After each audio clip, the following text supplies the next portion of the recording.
guys! Hi! So we don't know exactly how copyright works yet, and I have no idea. I don't know piano well enough to just do a little ditty, so maybe I'll insert one under what we do right now, but I think that we should do a little,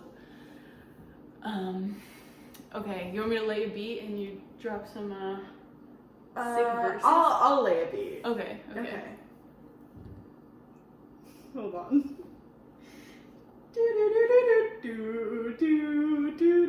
Yo, welcome to Fuck We Bull. Oh, welcome to Podcast Town, cause in Podcast Town we don't mess around. We're here to drop truths and have some fun, so let's get it, guys. The podcast has begun. Oh, okay, yeah. So, guys, today we don't have any sponsors, but one day we hope to. So Obviously. For potential companies that might sponsor us, Raid Shadow Legends, I'm talking to you. You sponsor everybody. I play Raid Shadow Legends every day, and I know everything about it. But anyway, to show you what it might look like if you wanted us to sponsor your product, here's some examples of what we could do for your company. Okay. Guys, don't you just hate it when your house is really dirty? Especially like your sink or your toilet or your shower. It's one of my pet peeves. So I've been using this product since I was a little girl. It holds very tight to my heart. The smell, it's nostalgic. What product am I talking about, you ask? Comet. Wow! Yes! Oh my gosh. Yes, I love Comet. I love it. I use Comet's it every day. amazing. Comet, 50% more cleaning powder. Power. And powder. And powder. Like, this is all powder in here. You can hear it. Comet has saved my life so many times. I have a dirty shower. Boom. It's gone. Not the shower. It will not make your shower disappear. It will not make your shower disappear. Don't worry. You know, it's not biodegradable. So that's okay. That's okay. But who cares about the environment? Some things can't be. Some things can't be. And this is bleach. Well, with bleach. So like, it's not going to be environmental friendly anyway because it's bleach. But like, that's like Method, like all of the Myers, like all of these brands. We're like ruining our sponsorships. It's fine. But Myers and like all of these environmentally friendly brands, they don't clean like Comet like, do you does. want a clean sink or a clean environment? Yeah, do you want to smell eucalyptus and have a dirty sink, or do you want to smell straight up bleach and have a clean sink? Like, this is for alphas only, all right? Yeah. So, guys, comment down below if you clean with Comet, and then I'll know you're a real alpha. And use our code. Comet. FitWeBull. No, why would it be the name of the product? FitWeBull. Comet.com. FitWeBull. I love Comet. That's and FitWeBull. My two favorite things. Another word from one of our sponsors. Guys, have you ever wanted to film a podcast? Well, with Bauer's 10-inch tabletop ring light, you can. Now be warned, the light doesn't always work. But that's okay, because it's sort of Bauer's way of saying you make your own luck. You make your own light. Exactly. Like, bad things it's teaching you a lesson. Bad things will come your way. You might spend $15 on our product for what essentially we could be doing with boxes, but you know, sometimes life is about overcoming obstacles, and Bauer is here to help you understand that. Right. You see all these pretty colors right here? None of them. You'll never get any of them. You don't get to see them, but that's okay. Because you don't need them. You don't need them. You have your overhead light and the overhead light. Shine beautiful obviously light onto your yellow faces. Light. Yes, exactly. My favorite light is yellow light. Whose isn't? Everyone loves yellow light, especially when it reflects off of the yellow walls. Duh. So anyway, go to Walmart and grab one of these immediately if you're interested in $15 for a 10-inch stand and a light that doesn't work. use our code FITWEBOWL F Bauer products. Bauer, if you want to make it up to us, we can do a fair reevaluation. If you send us a light that actually works, that would be cool. That'd be really cool. Maybe some mics too. Please, we'll drop our PO box when we get one. So these one. have been ads. So anyway, guys, welcome back to the pod. We're so excited to talk to you guys today. It's been quite a while. It's been a hot minute. Yeah, the last time we filmed a podcast was over winter break, and it's currently April. So we have a lot of stuff to share with you guys. Breaking news. That was really good. That was really good. Thank you. Okay, so for our first topic, we have something really happy and then really sad to share with you. Why don't you say the good news? So the good news is that in January, we got a cat. Woo! The bad news is, in February, we no longer had a cat.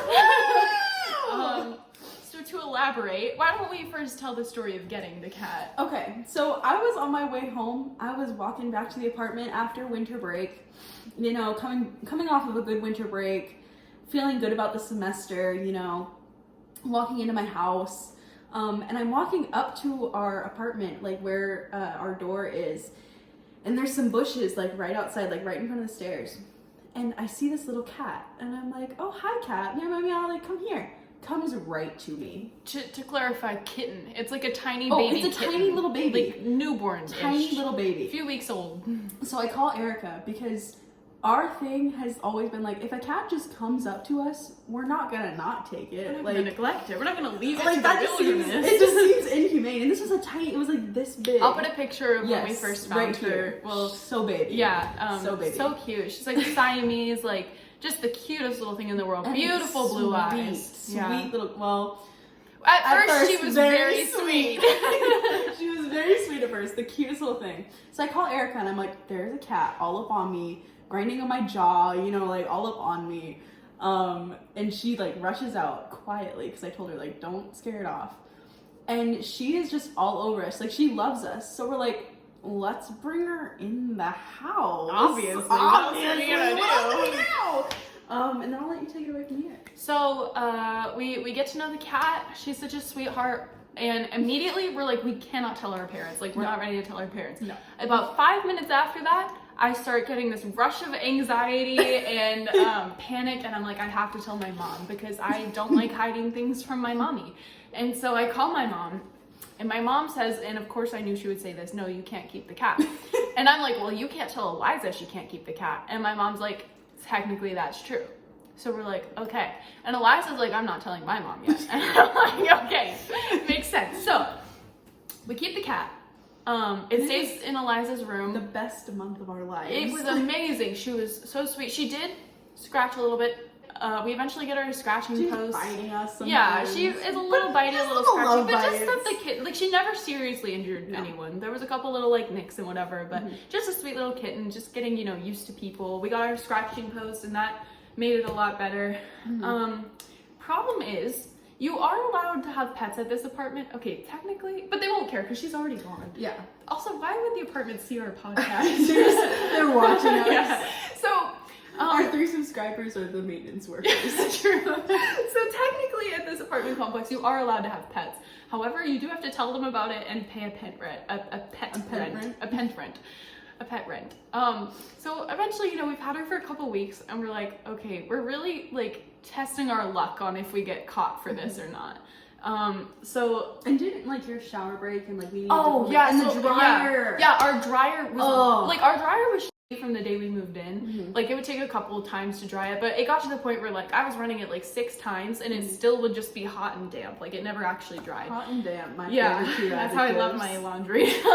And my men. My shower also broke, so I needed to I'm sorry. Put in a maintenance request. We needed to put a maintenance request, but problem was we couldn't have maintenance come in with an illegal cat in the apartment. Yeah. And we had started coming up with all these plans for like, okay, if they come, like, because they're allowed to just come in and fix stuff if they want. They've done that a couple times, like come to look at the carpets or I don't know, stupid stuff that apartments do.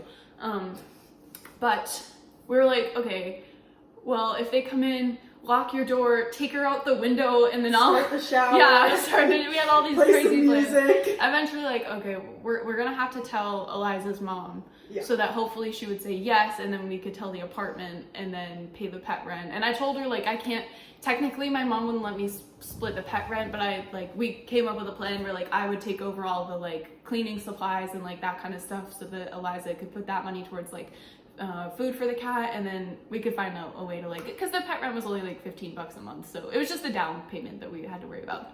Doesn't matter because it never came to any of this. I'll let you tell what you want to say or not say about telling your parents. So I beg and beg and beg my mommy. I'm like, Mommy, please let me have this cat. Like, I'm so much less depressed. Like, please, God, I need this cat in my life. We already gave her a name. Like, her name is Sookie. Like, that's not the cutest thing in the world, isn't it? She was such a Sookie, too. Like, She it was fit her such a so Sookie. well. And Sookie is the main character from True Blood. And if you're not watching True Blood yet, like, you've been watching We our already told you podcast. to watch it. Like, yeah. come on, like, go watch it.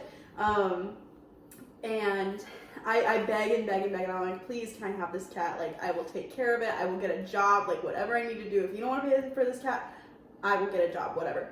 And she says no. So our next step was to find a place for her to go. And we asked 3 people. No, I can't speak for Eliza. I asked everyone I know. I had my mom post something on Facebook. I asked random professors and people at school. Like, we were out here searching for homes for this cat. I did ask Dr. K and Dr. Verhey if they wanted a cat. And Miss Blair, but that was kind of a joint effort. I also told my mom to post something on Facebook, but she did not. And I asked my dad if he wanted a cat, and he is not living in a house right now, so he couldn't take it. But anyway, we tried to find her just a direct home to take her to, and it just wasn't working. And it was at the point where, like, we could not, we no longer could have the cat. Right. And so we start looking around for, like, no-kill shelters, like humane, you know, bring, like, we'll take care of it, whatever. Unfortunately, we live in what I refer to as the boonies. We live in the middle of fucking nowhere, and there's not a lot of pet sanctuaries. So we sit down this one afternoon, we're like, okay, we just have to get this done. And we start calling around to all these different shelters and stuff. A lot of the, like, privately owned, like, no-kill situations were either full only for dogs, or, like, closed. Or they wouldn't take them because we didn't live in that county. Like, you had to prove that you live in that area. So stupid. Did not know that existed, but apparently, at least where we are, you have to, like, prove that you live in the area of the shelter that you're bringing it to. So we narrowed it down to there was only one place that we could take it, which was scary because it's just the animal control center, and we love this cat, mind you. Right. The only thing that was kind of comforting, knowing that we were taking her to a place that does put animals down and is sketchy, and we didn't like the place, the only comforting thing was that she was a really cute cat, and she was just a baby kitten. Like, I was certain that someone would adopt her if there are people going there to adopt animals. Right. Like, she was just the cutest, sweetest little kitten. So that was comforting. So we called them. We called the place that we were gonna, like, hopefully take Sookie to, and the girl answers the phone, and she just sounds so mean. True. And that's really the only thing I remember about that phone call. Yeah. Just being like, I don't want to take my cat there. Yeah, like, she sounded really bitchy. she sounds so mean. So oh, and we were like, she was like, well, do you have proof that you live here? And we were trying to explain to her, like, we're in college, we go to a college that is in a different county, Right. because they don't have housing there, but we live here. Both of our driver's licenses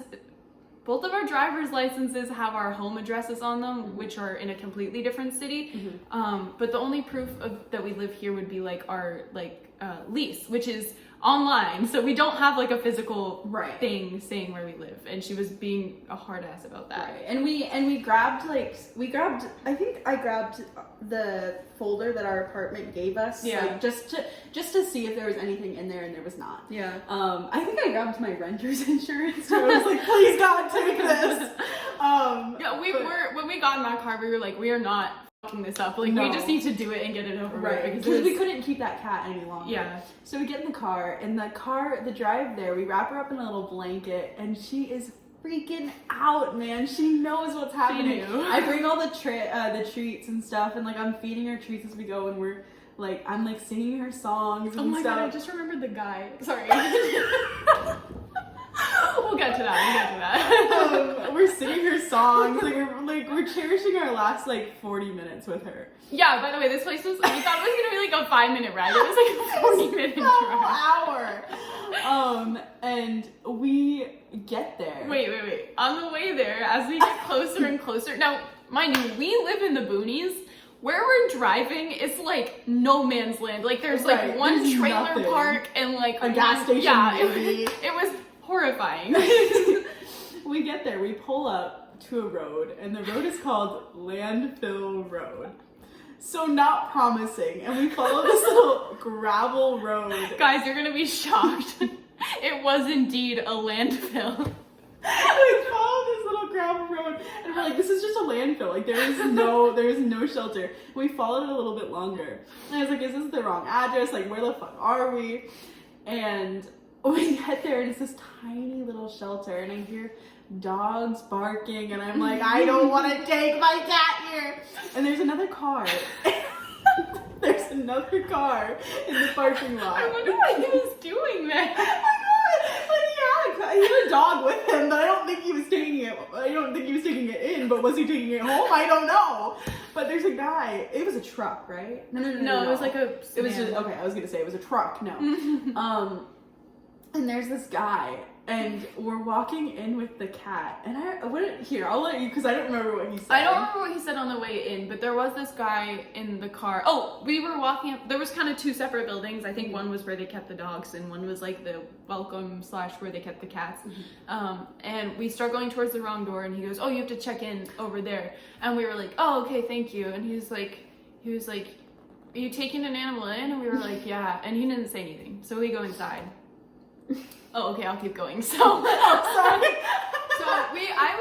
I was talking shit the whole way there. I was like, if this bitch lady like wants to like be a bitch, like I swear to God, like I'll like I'm talking my shit. We go in. She's like the nicest woman. She's so sweet. She's like so probably sweet. in her like early 30s. She's like, "Hi, ladies," and we were like, "Hey, we called. Like we have this cat," and she goes, "Oh, let me see her." And she's like like you could tell this woman immediately loved the cat. Like she was really sweet with her and whatever. And so we start to do the paperwork, and she kind of lets it slide that we don't have like proof that we live here. I think because we were there, and also because she liked the cat. Yeah. But it goes over pretty smoothly, and now I'm getting sad. I'm really sad. I'm about to cry. She gave us the cat. We were like, "Can we say goodbye one more time?" And she's like, "Yeah, of course." And she took the cat from us. she did say, she was like, "Oh, my babysitter has been looking for female Siamese, and there's not that many in this area, so I'm gonna call her. Like, she might be out of here tomorrow." We were like, "Oh, okay, cool." And then she gave us the cat back to say goodbye one more time, and it was so sad. Like she was the worst moment of my life. Horrible. It was like giving up a child. Don't cry. No, I'm gonna cry. So we give her the cat back, and like it was so sad. And as we're walking out, we're both sobbing. And the guy who was in the car next to ours, he was like, Eliza was still holding the blanket that she brought the cat in, and he goes, "You didn't give up the cat?" We're sobbing. We're like, "Yeah, we did."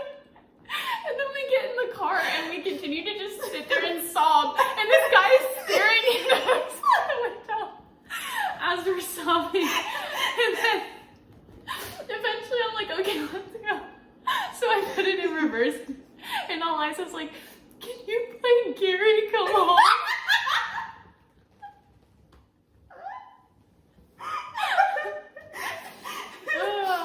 And then we cried the whole way back. Listen to Gary Come Home.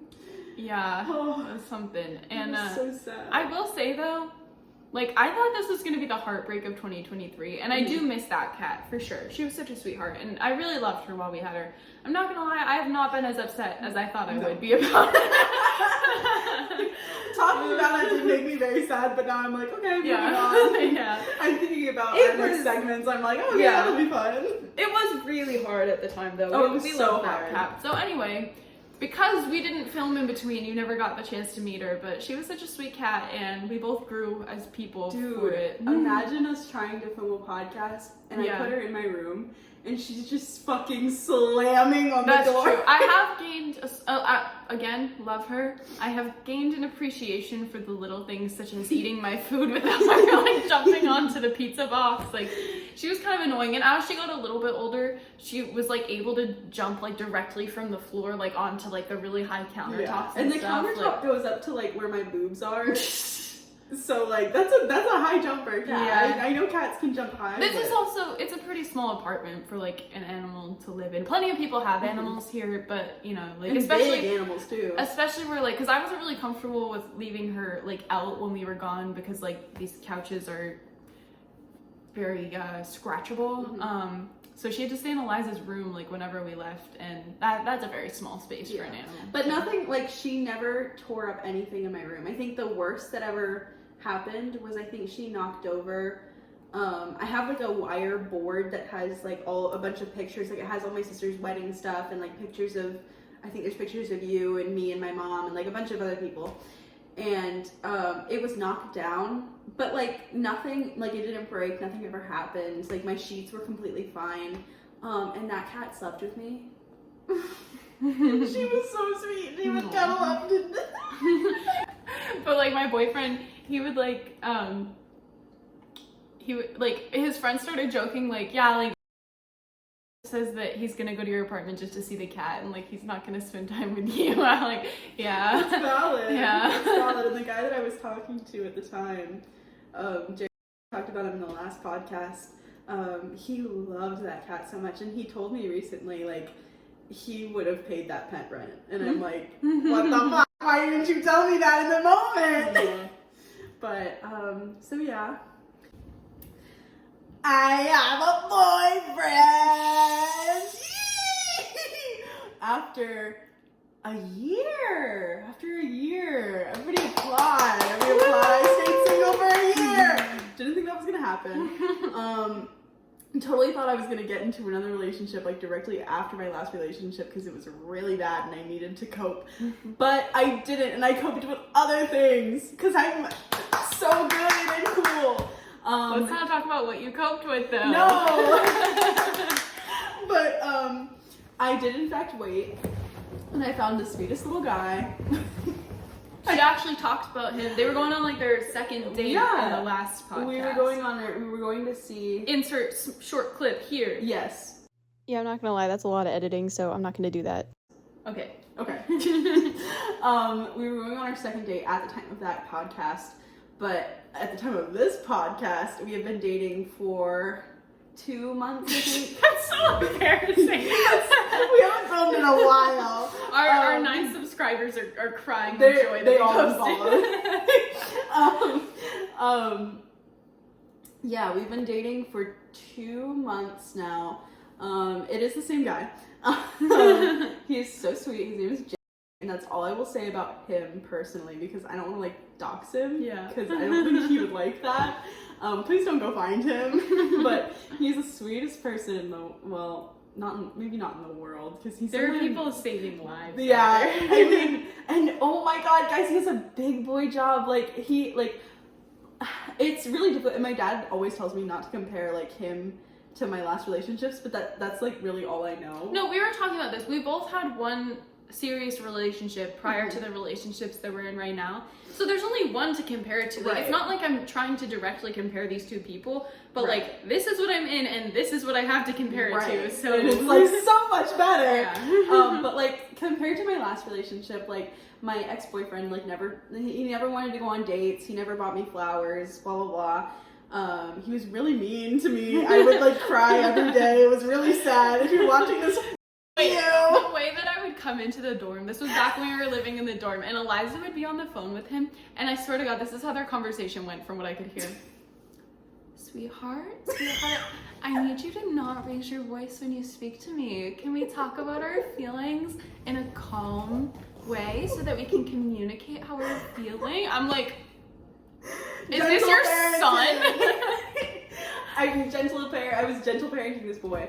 But Jeremy is so sweet. He comes home, he buys me flowers. He's a big boy job. We go on dates all the time. We go see movies. It's so freaking nice.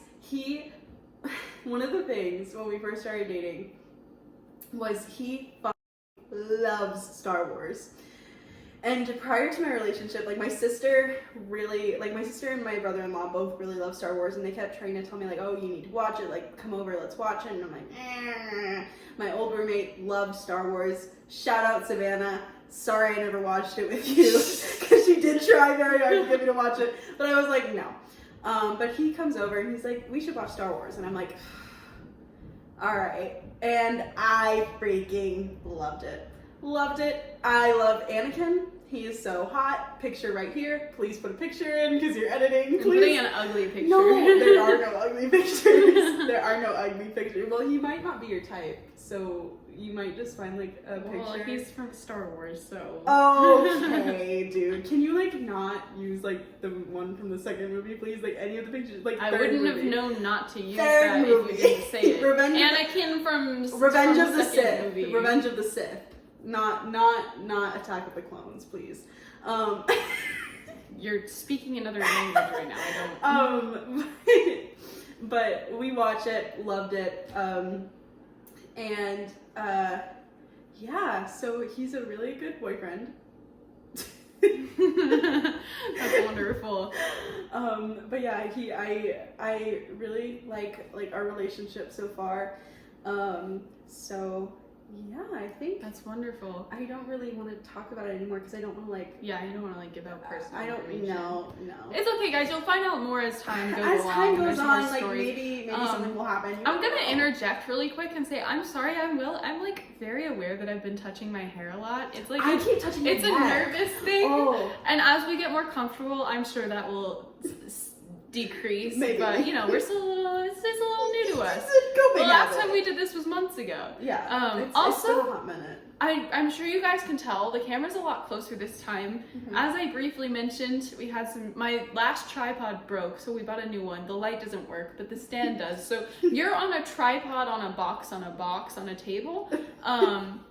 So we're working with camera angles and stuff, but you know what? If you want the visual or audio qualities to improve, then be sure to subscribe so that we can afford things. That would be cool. So we're saving up for a mic right now. Yeah, we're saving up for $11 microphones. So We saw this mic at Walmart. We bought this today. We saw this mic at Walmart, and it's like LED. It's like noise canceling. I'm like, oh, Yeah, I want it the so bad. dream. $44.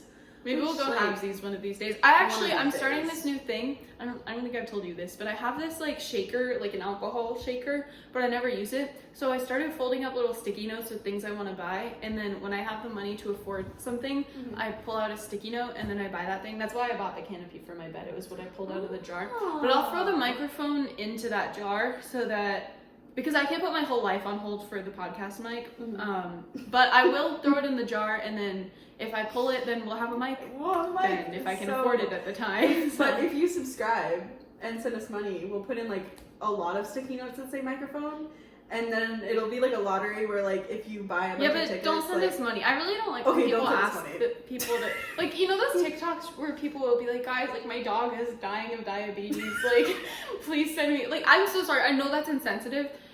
I scroll because I like I don't know, because the thing is, and maybe this doesn't work, but in my mind, just make the TikTok about the dog having diabetes and like, I love her, but I can't afford it. And then allow people to think it's their idea and be like, oh my God, let me cash app you, you know, but like, I can't stand when people are like, if you just watch this video 3 times and send me $1, my dog will live. Like, what are you talking about? I don't believe in watching a 1-minute video 5 times when you get enough money. Like, the only time that happens is if I fall asleep while I'm watching TikTok. Right, in my head that doesn't work. Like, how does me watching your video 5 times make more money than me watching it the first time? I'm very confused on analytics and stuff, so don't explain it to me, I don't care. But well, it does, I mean, it helps the algorithm, like it tricks the algorithm into thinking that you are so interested in that you would watch it a few times, and so then it's like, oh, like it's keep, because their whole goal is to keep you on TikTok as long as possible. But if I scroll to the end and then restart it and then scroll to the end again. No, because they can tell you're doing that. They think you're... Oh.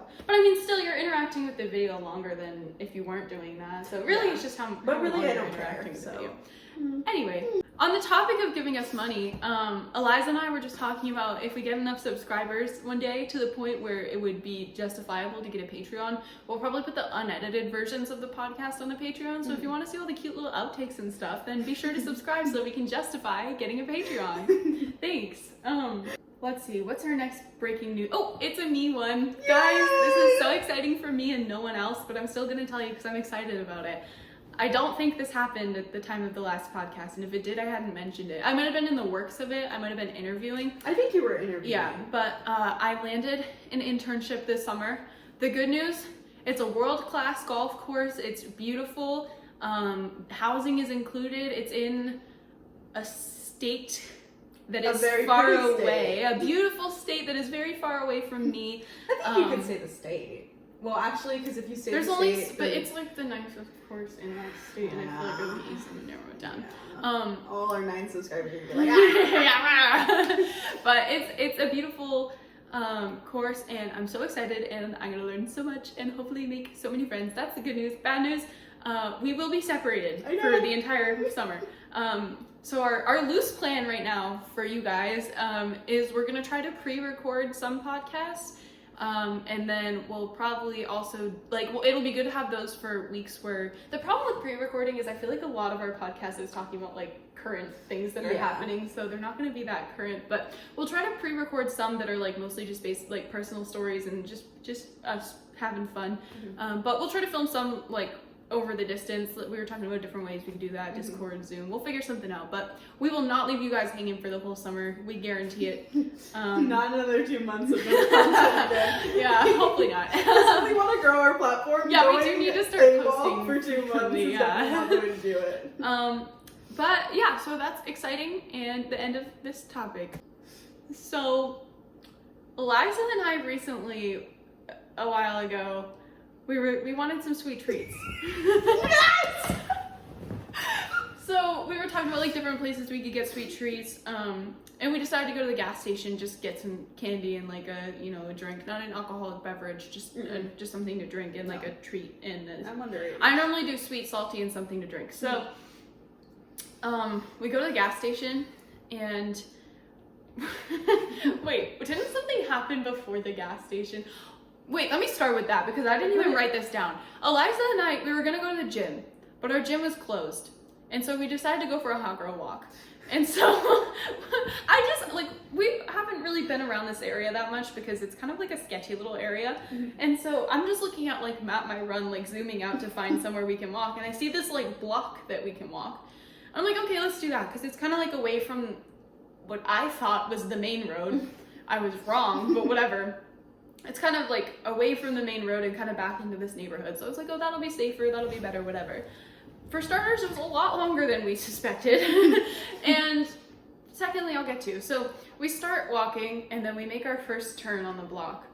And I was about to say what we were wearing, but it doesn't matter what we were wearing. No. Okay, we were wearing workout outfits. Yeah. Do with that what you will. And this truck, pulls up, slows down, comes to a stop, and the guy in the passenger seat says something out the window. I forget what it was. I don't think we ever heard it very clearly, but I thought I knew what it might have been at the time, but I forget. But it was something along the lines of what are y'all doing? Or hey y'all. Y'all need a ride? I think it was that. I think it was that. It was something like that. And we both audibly said something to I think I said, ew. And Eliza also said something something like, ugh. And so they stopped for a couple seconds. We kept walking and ignored them, which I wasn't really processing what was happening, but that probably was such a smart thing to do. If we had acted scared or it might have gone differently. But I mean, not that these guys were necessarily murderers, but it's just weird to stop your truck. Two girls walking on a road. Yeah, it was just a little weird. So that was our first sign that the energy was not weird tonight. So then we make our next turn, and unbeknownst to me, that's a highway. It's a full-on highway. We're walking down the highway, and we're like, well, Too late to go back now. Wait. I had sneakers on. Eliza didn't wear socks. I forgot to put on socks. And there's rocks in my shoe. And there's everything in my shoe. And I'm like stopping every 3 seconds. And she's getting mad at me. Like, I know there's rocks in my shoe and I can't fix it. It was the worst. Yeah, that did happen. So we walked down the highway. Wasn't really thinking about it at the time, but our backs were to the oncoming cars, so that's not how you're supposed to walk. But we didn't want to, because we would have had to cross the highway to walk. And that's dangerous. Opposite, and then cross it again to get back. Well, there were a lot of cars. Well, oh, you mean like at times? Yeah, we could have crossed. There were times we could have crossed. But still dangerous. We didn't want to. Oncoming car, boom, dead. So, we walked down the highway, and then we finally turned off the highway. Oh, also, while we were walking on the highway, there was this car, and it came down the highway, pulled off into nothing, turned around, pulled off into nothing again, and then sat parked there, like, waiting for us. Not necessarily about us, but, like, while we were walking, like... But in my head, it's always about us. I mean, yeah, the world revolves around us. Oh, duh. But just sitting there as we walked by again, I was like, okay, so we're about to get murdered. Yeah. So anyway, we keep walking down the highway, we turn off the highway, and this is the part, it blows my mind, I don't know how this happened, but this guy pulls out of like a driveway in his truck. We're off the highway now, we're on like a safe little side road thing, and, I mean not safe, there wasn't a sidewalk, but it wasn't the highway, and so he pulls out of this driveway and onto like the side street, and he rolls down his windows and he's like, hey ladies, and we're like, oh god, and he's like, y'all really shouldn't walk with your backs to the traffic on the highway. And he's like lecturing us about like road safety and like walking safety, and we're like, okay, whatever. But like, he came out of the driveway. Like, where did he see us walking on the highway? I'm like, I didn't even... You just get it. Like, we could have just left one of the houses on the road. No, it was so weird. I was like... I thought he was telling us to not walk on the road and use our bikes. And I was like, I don't have a fucking bike. What do you mean? Because after he drove away, Eliza starts going off about bikes. And I heard this man very clearly. I think Eliza heard bikes when he said backs. I had my AirPods in. Yeah, he said backs to the highway, or to the cars. And I think that's when she heard bikes. But at no point did this man say anything about bikes. So I'm standing there trying to process what just happened, and Eliza's like, we don't have bikes. And I'm like, what are you talking about?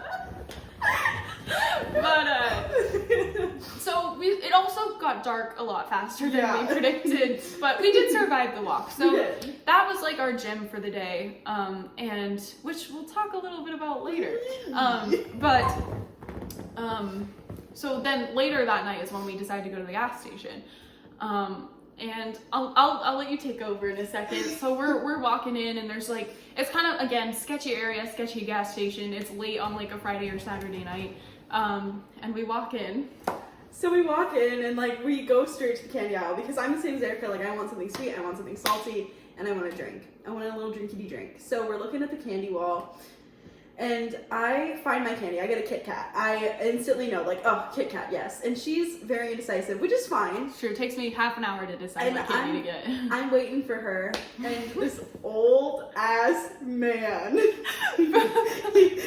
First of all, this man is clearly on crack or something. Like, I'm not saying that to be like, oh, like crackheads, whatever. Like, no, he's on something, and he's speed walking around the store. He's literally zooming all over. Like a bag in his, like he's got a drink in like a paper bag in his hand, and I'm like, oh my god. And he's speed walking past us. I'm like, what the fuck? And she's got her back turned to him, but I have my face, like I'm facing him, and he walks past us again, and he slows down. And he gets up all in my face. Literally an inch from her nose. If I would have like moved just like a centimeter if she closer, puckered her lips, we would have kissed. We would have been making out in the gas station. And he stops right in front of us. Wait, you gotta get close to the camera to say it.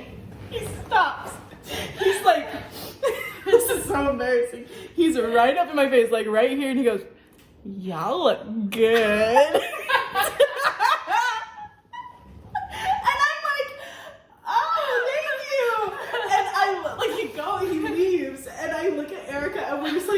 What the fuck? It was hilarious. It was so sounded so bossy. No, you're good. So we get our candy, we get our salty, we get our drinkity drink, and then. Oh, was that? Yelled. Okay. It's true. We did get these things. And so we go up to the cash register. And we're like waiting in line, and I think it was like one of our. We went up at the same time. At this moment, like 6 grown-ass men walk into this gas station, and they stand behind us. And all of a sudden, we just hear a chorus of like, row, row, and like all these noises. And this one guy in a wife beater with like a chain, he goes, ay, ay! We're just trying to purchase our snacks. Leave us alone! And I'm sweaty, like. We hadn't showered yet. We were still in our hot girl walk attire, and yeah, it was really something. And I think that was that story. Someone might have said something when we were going to our car. Like it was just a whole. It was scary, but the odds that I let you keep that in are very slim. I started talking, I couldn't stop. So that's our gas station story. I can't get it off. I can't get the cap off! Alright guys, so for our next breaking news segment, you need a little preface. So a month or 2 ago, Eliza thought it would be a good idea to try to drive her car with no gas in it. And this led to her breaking down. So I tried to come to the rescue because I didn't want to go to class. And I lied and said she was broken down on the highway. Technically, it was barely a lie. It's kind of a highway. It's a dangerous street to be broken down on, for sure. So I come and I pick her up. We go to the gas station. I'm not going to recap all of this because if you want to see it, it's on the vlog channel. So if you want to see my absolute stupidity, go to the vlog channel. Link below. You can go see that whole... Well, you tried to drive a car with no gas in it. Why would I disagree with you? I was talking about trying to get the gas can in the gas container. Oh, no, that was even stupider. The way you just looked at me like, I don't know. I'm a girl. I don't know these things. I'm a girl and I figured it out. So, I try to come to the rescue. I pick her up. We go to the gas station. We get a gas canister. We fill it up. We go back to the car. It takes a little bit of figuring out, but eventually one of us, who is not Eliza, gets some gas in the car. It wasn't enough. So she had already called AAA and then canceled the request. Even though me and her mommy told her, no, don't cancel the request. Like, let's make sure this works before we cancel the request. And she, no. And so she has to put in another request. And on the phone. On the phone. And I'll let you take it over from here. You can go. That phone call's pretty funny. Some of it's in the vlog. Go check it out. So I call AAA again. We're on our way to McDonald's because we're like, we need like a sweet treat. I need some food. I'm starving. So I'm on the phone with this AAA guy. And this guy does not know what he's doing. He did not read his job description. So sweet. He's like chatting me up. He's like, I'm broken down on the highway. I need gas. Please send a man. not a man. Like send a AAA man. Send a guy.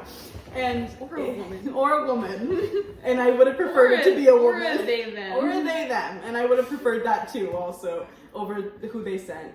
Not at the time. Well, not at the time. Anyway. But I'm on the phone with this guy, and he's talking to me, and he's chatting me up, and I'm like, can you just please send somebody? He's like, that must be hard for you. That must be really hard for you. I'm so sorry. He's like, do you have any kids? He asks me if I have kids, and I'm like, I don't know what he said at the time, and like I had to ask Erica, and I was like, what did he say? And she's like, he asked if you had kids, and I said yes. I was like, yeah, it's like really hard, yeah. So the guy finally gets me somebody, and they send him out. So we get on McDonald's, we come back here, and I get a call. And it's the AAA guy they're sending. And I'm like, hey. And he's like, hey, like, I'm on the way. No, he says, I'm here. Oh, I'm here. Yeah, I'm here. Like, he's asking me where I'm parked, like, what I'm outside of. And I'm like, oh, I'm on, like, the side of the road, like, out front of this, like, a barbecue place, which nobody can remember the name of for some reason. Like everybody's asking me like this, and I don't want to like say the name because it was like right next to me. Eliza, no, because you can. Well, oh yeah, we probably shouldn't say the name. I'm gonna make up a fake name. Hold on. Mommy Tammy. Okay, it's No, Mama Tammy's. okay. Yeah. So it's called Mama Tammy's Barbecue. Eliza spells it out for him as Mama's Tammy Barbecue. And I'm like, no, you have to clarify because they have to like find the place. And she's like, no, they'll find it. And they didn't find it actually. And he calls me, he's like, I'm here, like where are you parked? And I'm like, oh, okay, like my car's here. We start rushing out. Like I'm grabbing my keys, I'm like, okay, we'll be like right there. He's like, all right, I'll be there in like 20 minutes. I'm like, okay. So we put on some Pretty Little Liars, we're eating our food, whatever. He calls me again. He's like, I'm like 5 minutes out. Okay. So we drive back over and we're waiting in the car. He pulls up and he was so mean to me at first. He was so mean. I get out there and he's like, so what's wrong with it? And I'm like, well, I tried to drive my car on empty and I thought I had more gas than I did. I was just trying to go get the gas. Like I was like 5 seconds away from the gas station, blah, blah, blah, whatever. He's like, well, you can't drive the car if there's no gas in it. I'm like, oh, He's not wrong. you're so smart. Thank you. I didn't know that in my head. Thank you for clarifying. My dumb little woman brain didn't understand that. Yeah. Oh my god. Well, true. but so he's fixing my car or whatever, and he's telling like we're talking, we're chit chatting because he's like taking pictures of my car or whatever, and he's like, oh yeah, like I used to live in the complex that you guys do, and I'm like, oh, that's so cool. And I probably shouldn't have said this at the time, but he was like, oh, what number did you live in? I'm like, oh, I live in this number. He's like, oh, I used to live there too. And I'm like, oh, that's so cool, blah, blah, blah, blah. And now thinking about it, I definitely shouldn't have told him where we I mean, live. it's a big building. He's what is he gonna do? Knock on everybody's door? No. So, and by the way, this is not when me and Jerry are dating. It's true, they were not dating They were yet. not- It was we were not funny though dating. because I think he asked you to be his girlfriend like days after. Days that. after. Yeah. Days after. So, and of course I said yes, obviously. Mhm. But,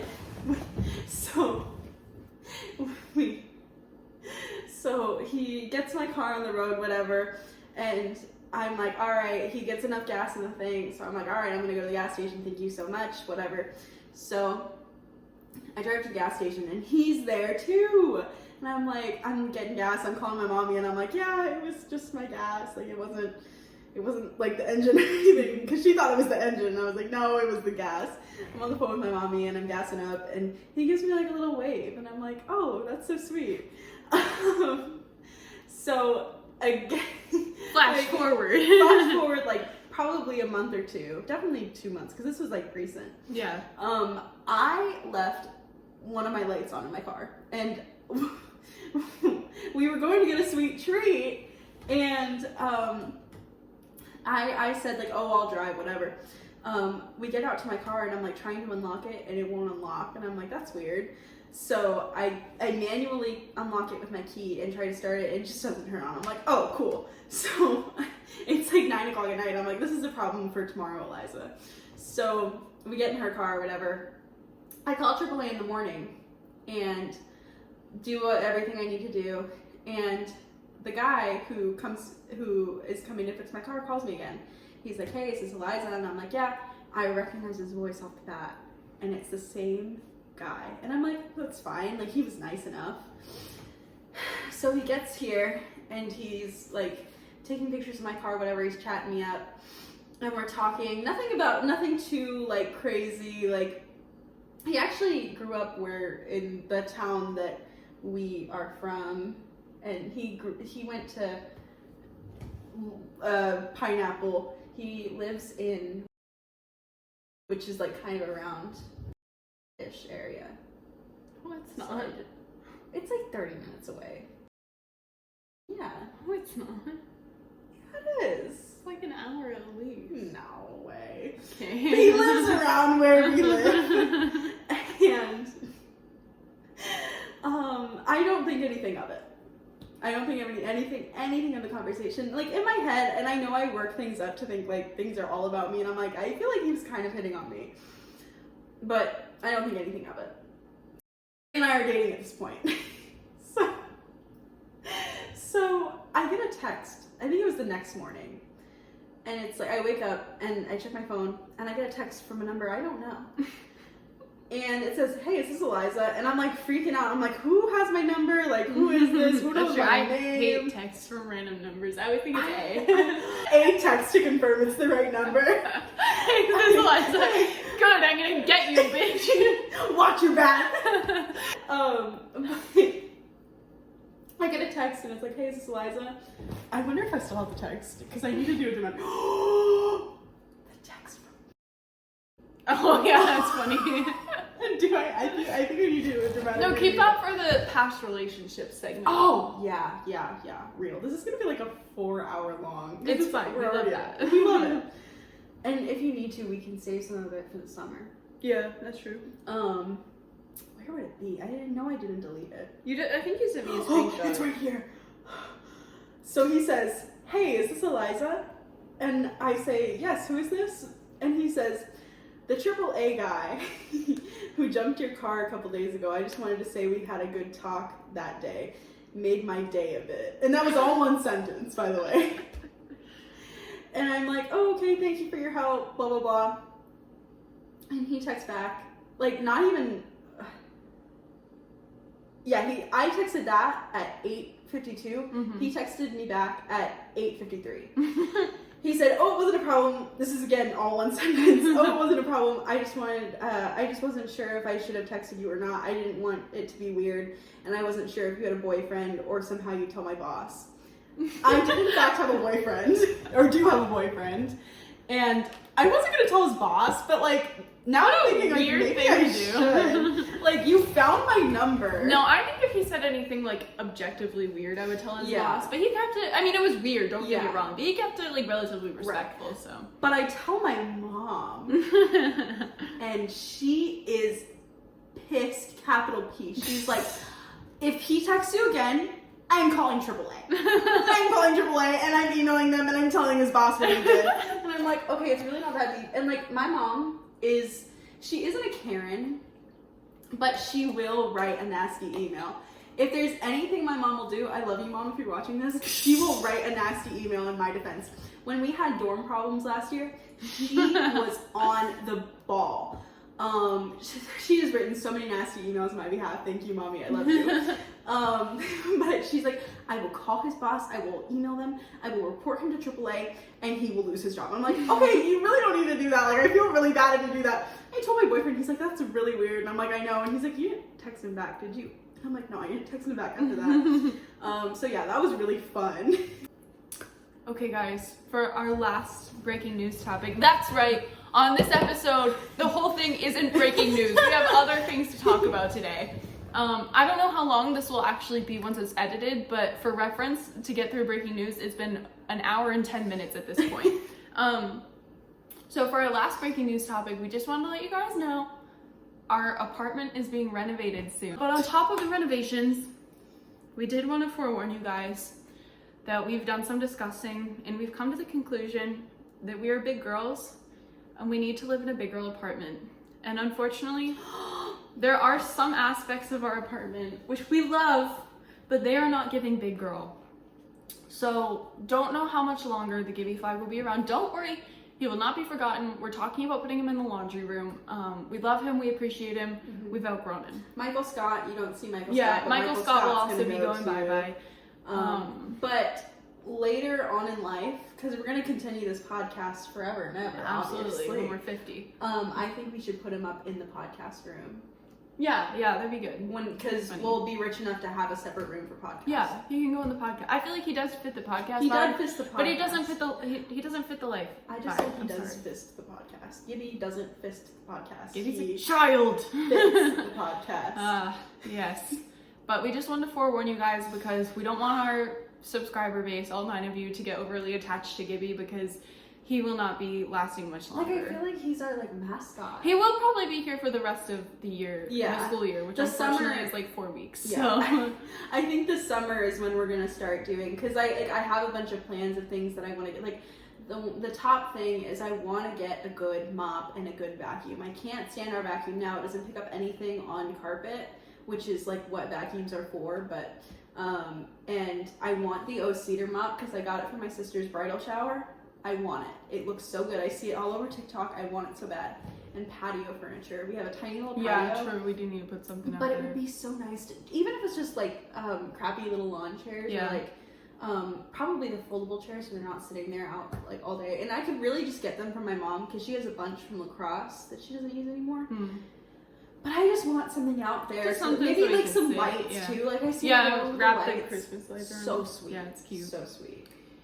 So, this concludes the breaking news segment of this podcast. I know you guys are so excited because it's not all breaking news this time. So, get ready for the next segment. Woo! I thought it would be fun to talk about foot fetishes.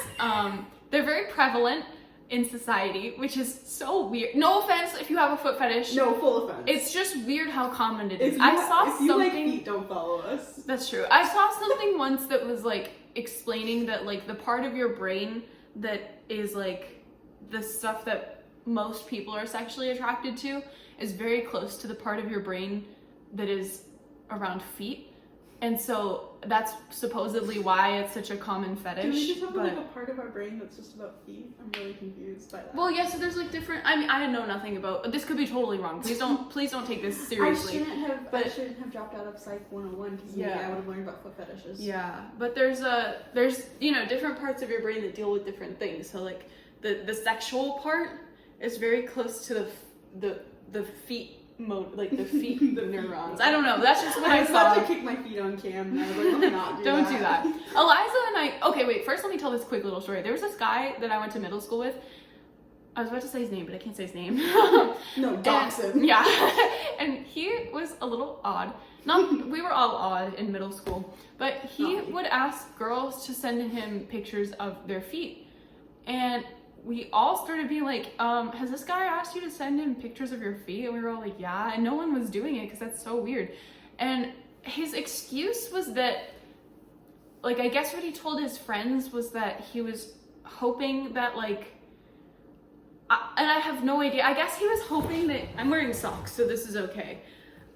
Supposedly he was hoping that in the process of like taking a picture of your foot, he would somehow get an upskirt shot. But like, in what scenario where you're taking a picture of your feet are you getting an upskirt? Like this, obviously If you I'm just taking had a pictures foot of my feet, fetish. I'm taking them from here. Yeah, right? Like it's a picture like this, there's no upskirt involved. I don't know, Right. but I just wanted to drop that in there because I thought it was really fun. Like, what angle do you have to put in? Yeah, exactly. Like, Am I just gonna, and like- I just don't realize that I'm showing you my vagina. I'm sorry, I was just trying to show you my foot. I know that we said we weren't going to do many side parts, but I have, in middle school, probably 8th grade, I met this guy online, and I'm not going to dox him, but he does live in Canada, so go to Canada if you want to find this motherfucker. And he still follows me, I think. But, and he was also like 4 years older than me, which is not good. But I also told him that I was his age, so I kind of pulled a little like Aria Montgomery, you know. He loves feet. He probably still to this day loves feet. And he would ask me all the time for feet pictures. And my little 8th grade brain didn't process that people had foot fetishes, so I'd send him pictures of my feet. He's like, can I just see your feet? And I'm like, oh yeah. Or I would text him like, oh, I got a pedicure. And he's like, oh my god, can I see them? Like, they're gonna be so cute. And like even like 3 weeks later, after I got my pedicure, he'd be like, how's your pedicure doing? Can I see? And I'm like, oh sure, look, like they haven't chipped at all. Like, look, that's crazy. So that was great. And he was really weird. He was also really problematic. Like he would start fights over nothing. So, and then I broke up with him on the bus next to my 8th grade best friend, and she was like, yeah, and I'm like, yeah, I'm so powerful. It was my first breakup. Wow. That was a lot to unpack. So anyway, foot fetishes. Yeah. They're prevalent. And everything I feel like has its price, you know? So I thought it would be fun to talk about, like, we need to come up with a catchy slogan, like, Would you slut your feet? Alright guys, I have these things called yogurt alarms, and they're alarms that I set To eat yogurt. well, the alarms are actually for everything. I actually can't live my life without an alarm telling me what to do.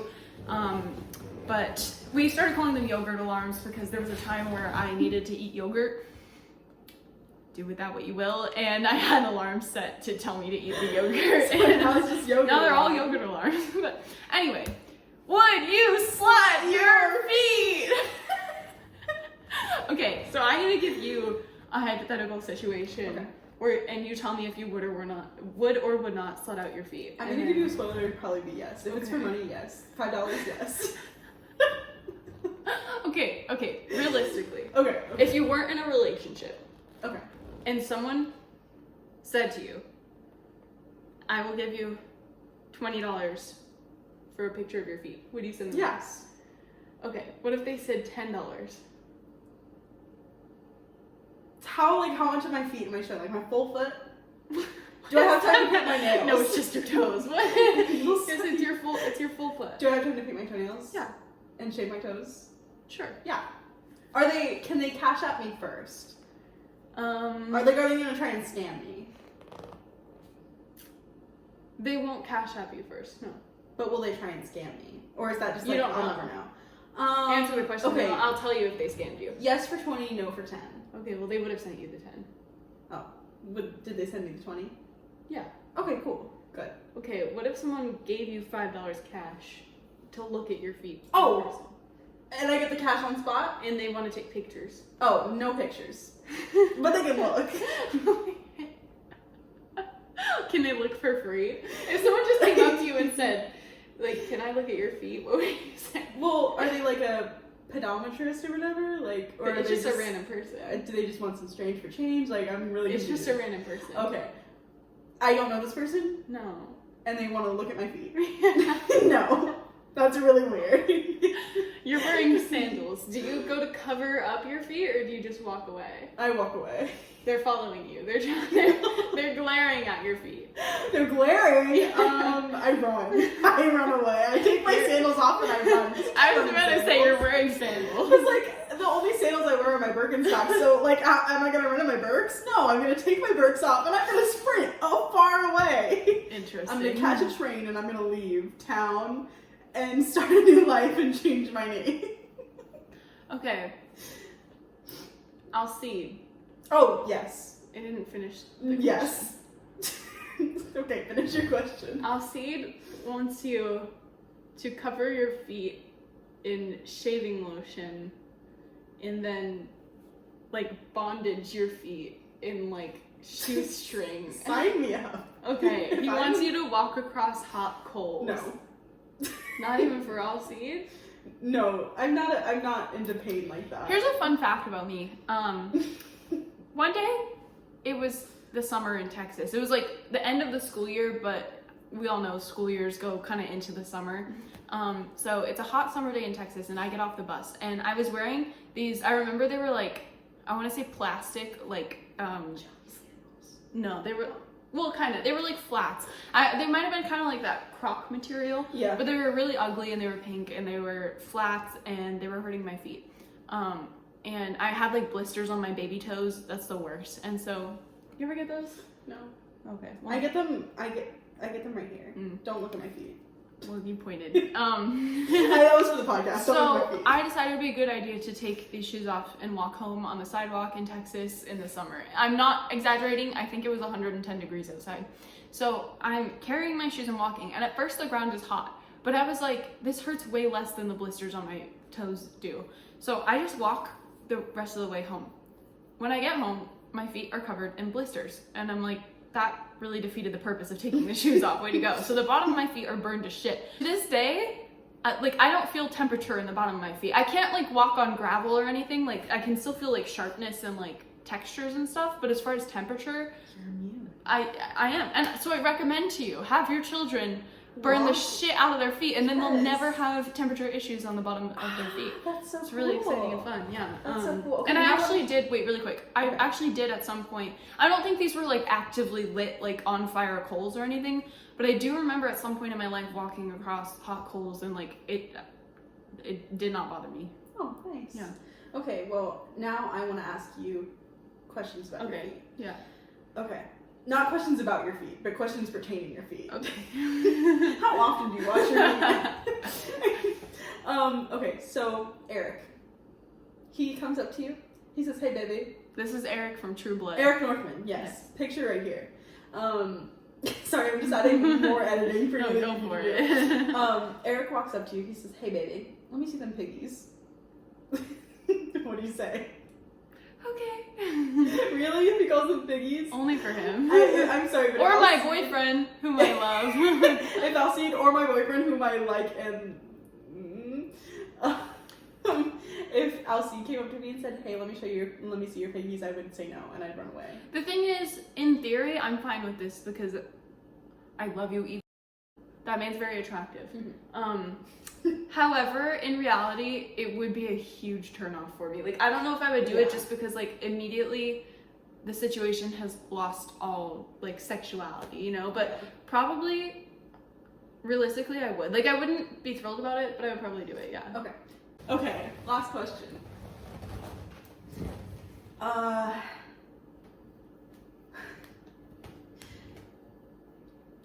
You go to school and bleep out this guy's name and come up to you. And you guys are like chatting, you're talking, and like, "Hey, come into my office." And you're like, "Okay." And he's got a big picture of your feet on his computer. Where did he get this picture? I don't know. He just found it. He goes, "Are these your feet?" And you go, "Oh yeah, those are my feet. I know my feet anywhere." Actually, would you tell him? No, I you would be not tell honest? him. Okay. No. Well, he already knows.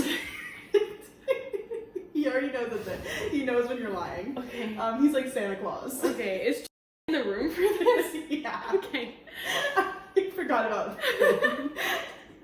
I don't know why I included this because I completely forgot about it as soon as I started talking about it. So you guys are in the office and whips out his feet. And he's already up to date on he already knows what's going on. And he goes, "Okay, Erica, take off your shoes." Do you take off your shoes? Well, I'm scared about what's gonna happen if I do. I told Eliza, the worst thing that could happen, I'm not joking when I say this, I would rather someone pull my fingernails out of my hands one by one than have anyone, like, tickle the bottom of my feet. I am terrified of my feet being touched, tickled, like, especially with some sort of an object, like, my biggest fear, feather duster on the bottom of my feet. I would rather be shot in the eye. And so my concern with this is I don't know where it's going. And so I'm too scared that he's hiding a feather duster. So no. His hands are in the air. Yeah, but under Like, his he desk. just doesn't I don't care. know. I wouldn't do it because I don't know are my feet gonna be tickled? I don't know. Okay, well, what if he tells you, like, in a dominant way, like, "Take off your shoes," and he locks the door, so you kind of have to take off your shoes? Can he promise me that there's no feather dusters in the room? Yeah. Okay, fine. I take off my shoes. Okay, so you take off your shoes, right? And he goes, "Sit on the floor." So you sit on the floor with, and you guys are sitting crisscross applesauce. With bare feet? That's in your lap, yes. Okay. And he goes, "You two have been very bad." he's doing this. He's going, "You guys have been very bad." And he goes, "Sit and face each other." And so you sit and face each other. You and are beefing. Okay, makes sense. Yeah, you guys are fighting. We got in a fight, yeah. You were fighting. Wait, so he's like, "All right, you guys need to like make up." So he sits you guys down. You guys are sitting on the floor, crisscross applesauce, facing each other. He goes, "All right, I need you guys to sit like straight legged with your feet touching each other. Ew! Like this. No! You don't have a choice, you have to. I am not done. And he goes, I need you guys to hold toes like this and talk about your. Never washed his feet in his life. You never know, what if he's in his like clean boy era? He takes a little toothbrush and goes. I wish. For interlocking toes, he better. So you interlock toes with him, right? And you talk about your feelings. I'm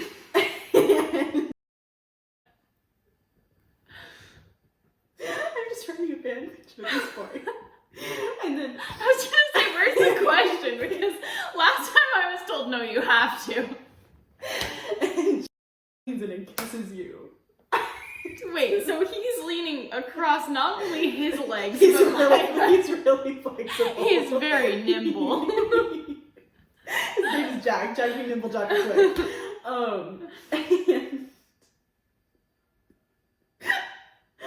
And then comes up and he takes a feather duster. Stop! You promised no feather dusters. Not you. And he tickles.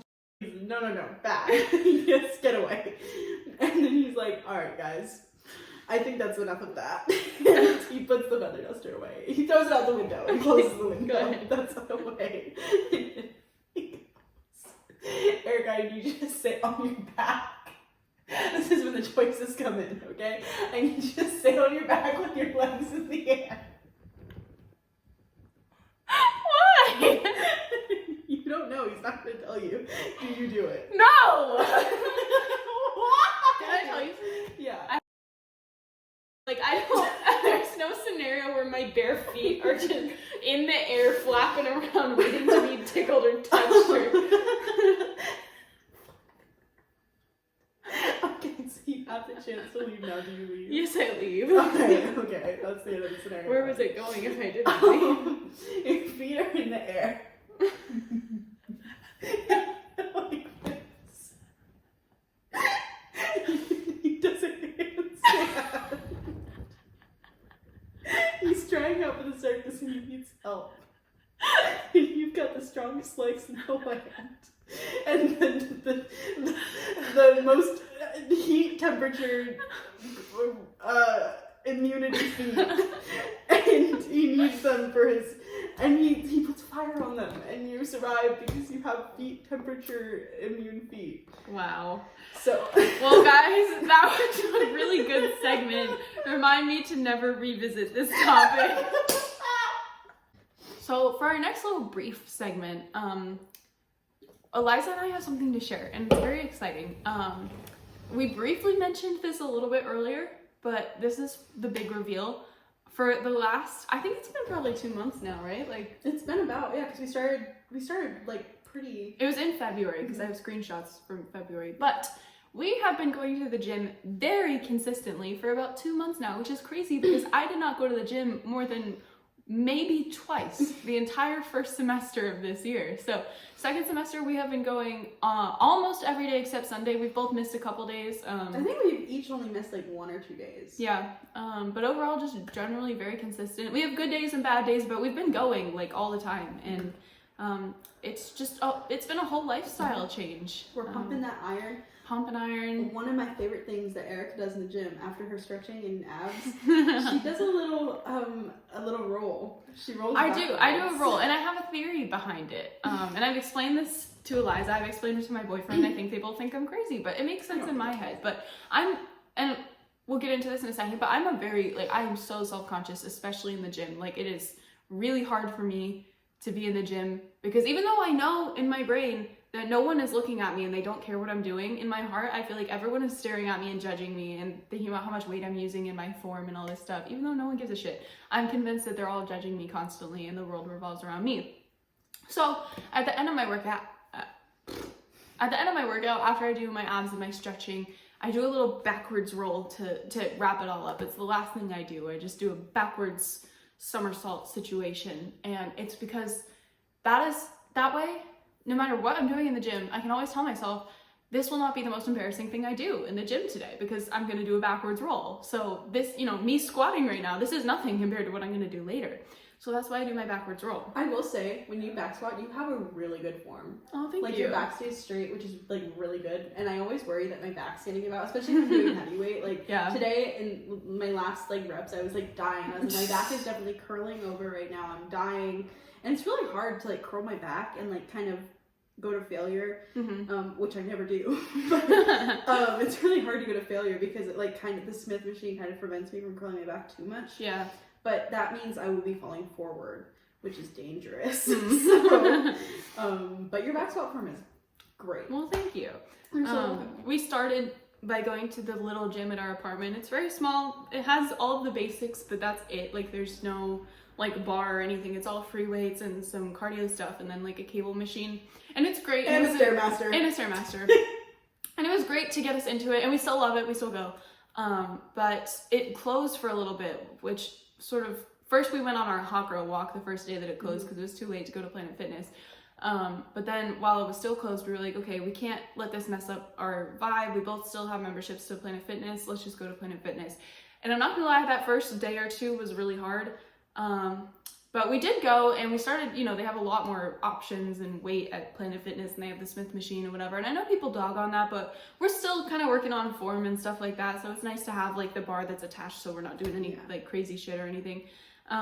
But we have now decided that we do need to start integrating some, because our gym is back open, so that's kind of the primary again, but we're gonna have to figure out a balance, because we did decide that we want to go to Planet Fitness sometimes just to make sure we're getting in some like heavy weight every now and then.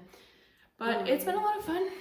Yeah. Another thing that Planet Fitness has is the lunk alarm. And if you don't go to Planet Fitness, the lunk alarm is, and Planet Fitness preaches like, no judgment zone.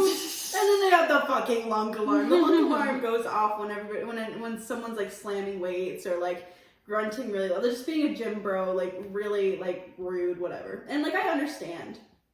But like the whole point of it is like to like not make people slam their weights and whatever, but I feel like that's because it's disruptive and it's kind of intimidating. I feel like the lunk alarm is so intimidating. And there was one time that we were at, and I was using like I was doing like servers, which are like going out and in and whatever, and I was using 5-pound weights because my arm's terrible. And I set my little 5-pound weights, and I go, ugh. And the lunk alarm goes off, and I saw my perfect comedy moment. I went, oh, they set it up for me. They set it up for me with my little 5-pound weights. Yeah. I'm just a lunk, you know. So I wanted to add that in because I thought it was funny. And nobody laughed, but it was funny. It's okay. It's okay. They're laughing. They're laughing hysterically. They're like, ah!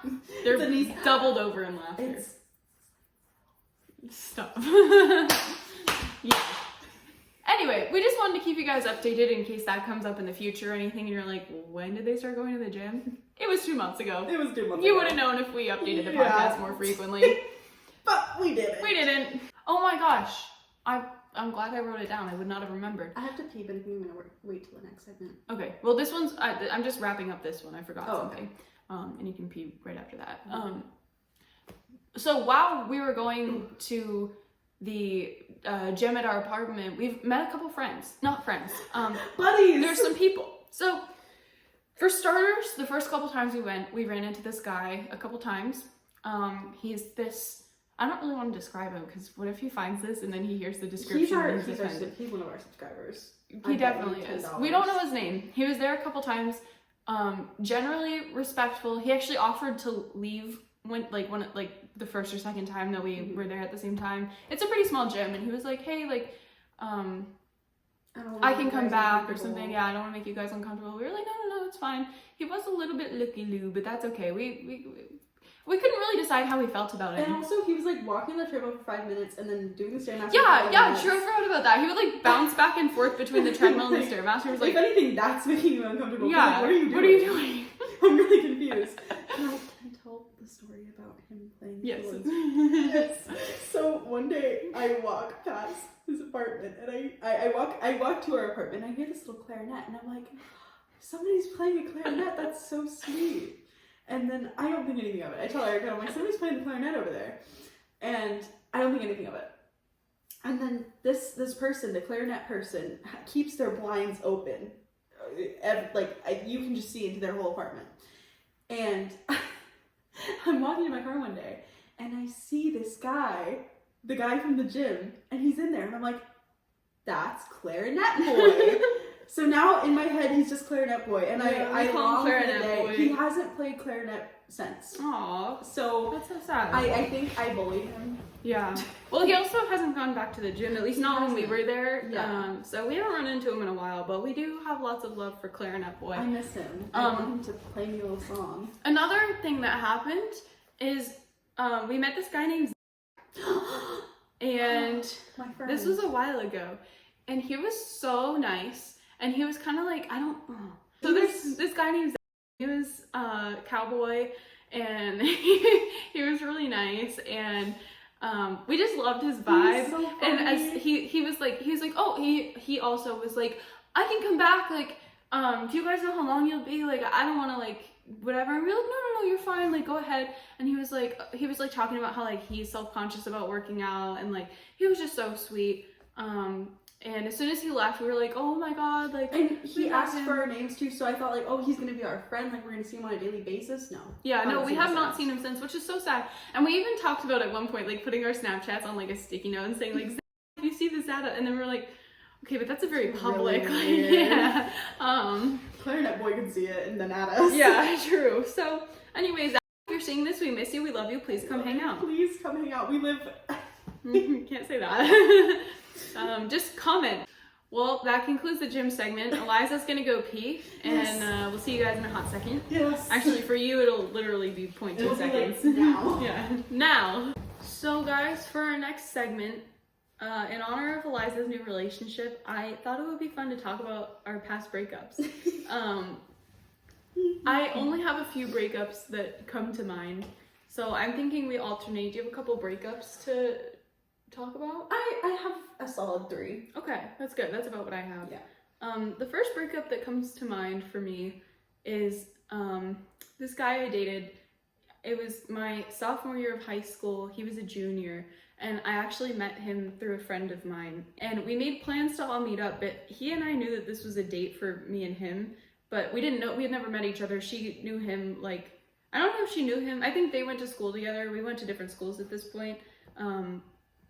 But he and I knew that it was a date for us, and she was kind of like third wheeling, and she didn't know that. She thought we were all hanging out. In fact, she thought that she was kind of going on a date thing with him. What an idiot. Yeah. So, we all go on this little date. He's really shy. He's really shy. And we go to a movie, and it was fun, whatever. So we start dating. He was afraid of my dog.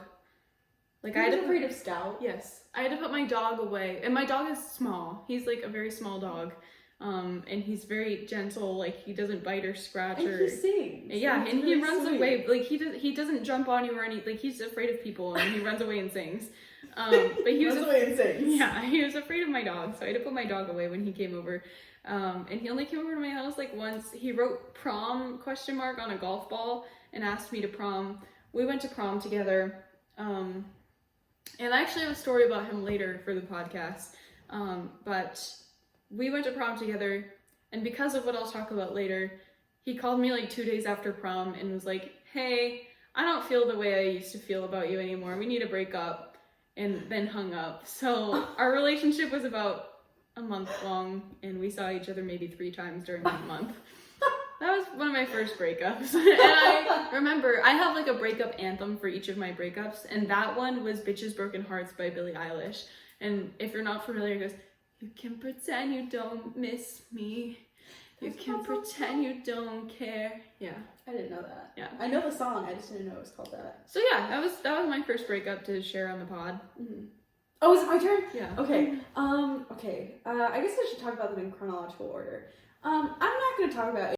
I've talked about it way too much, and I'm gonna name drop. I will be name dropping. Nah, that's a bad idea.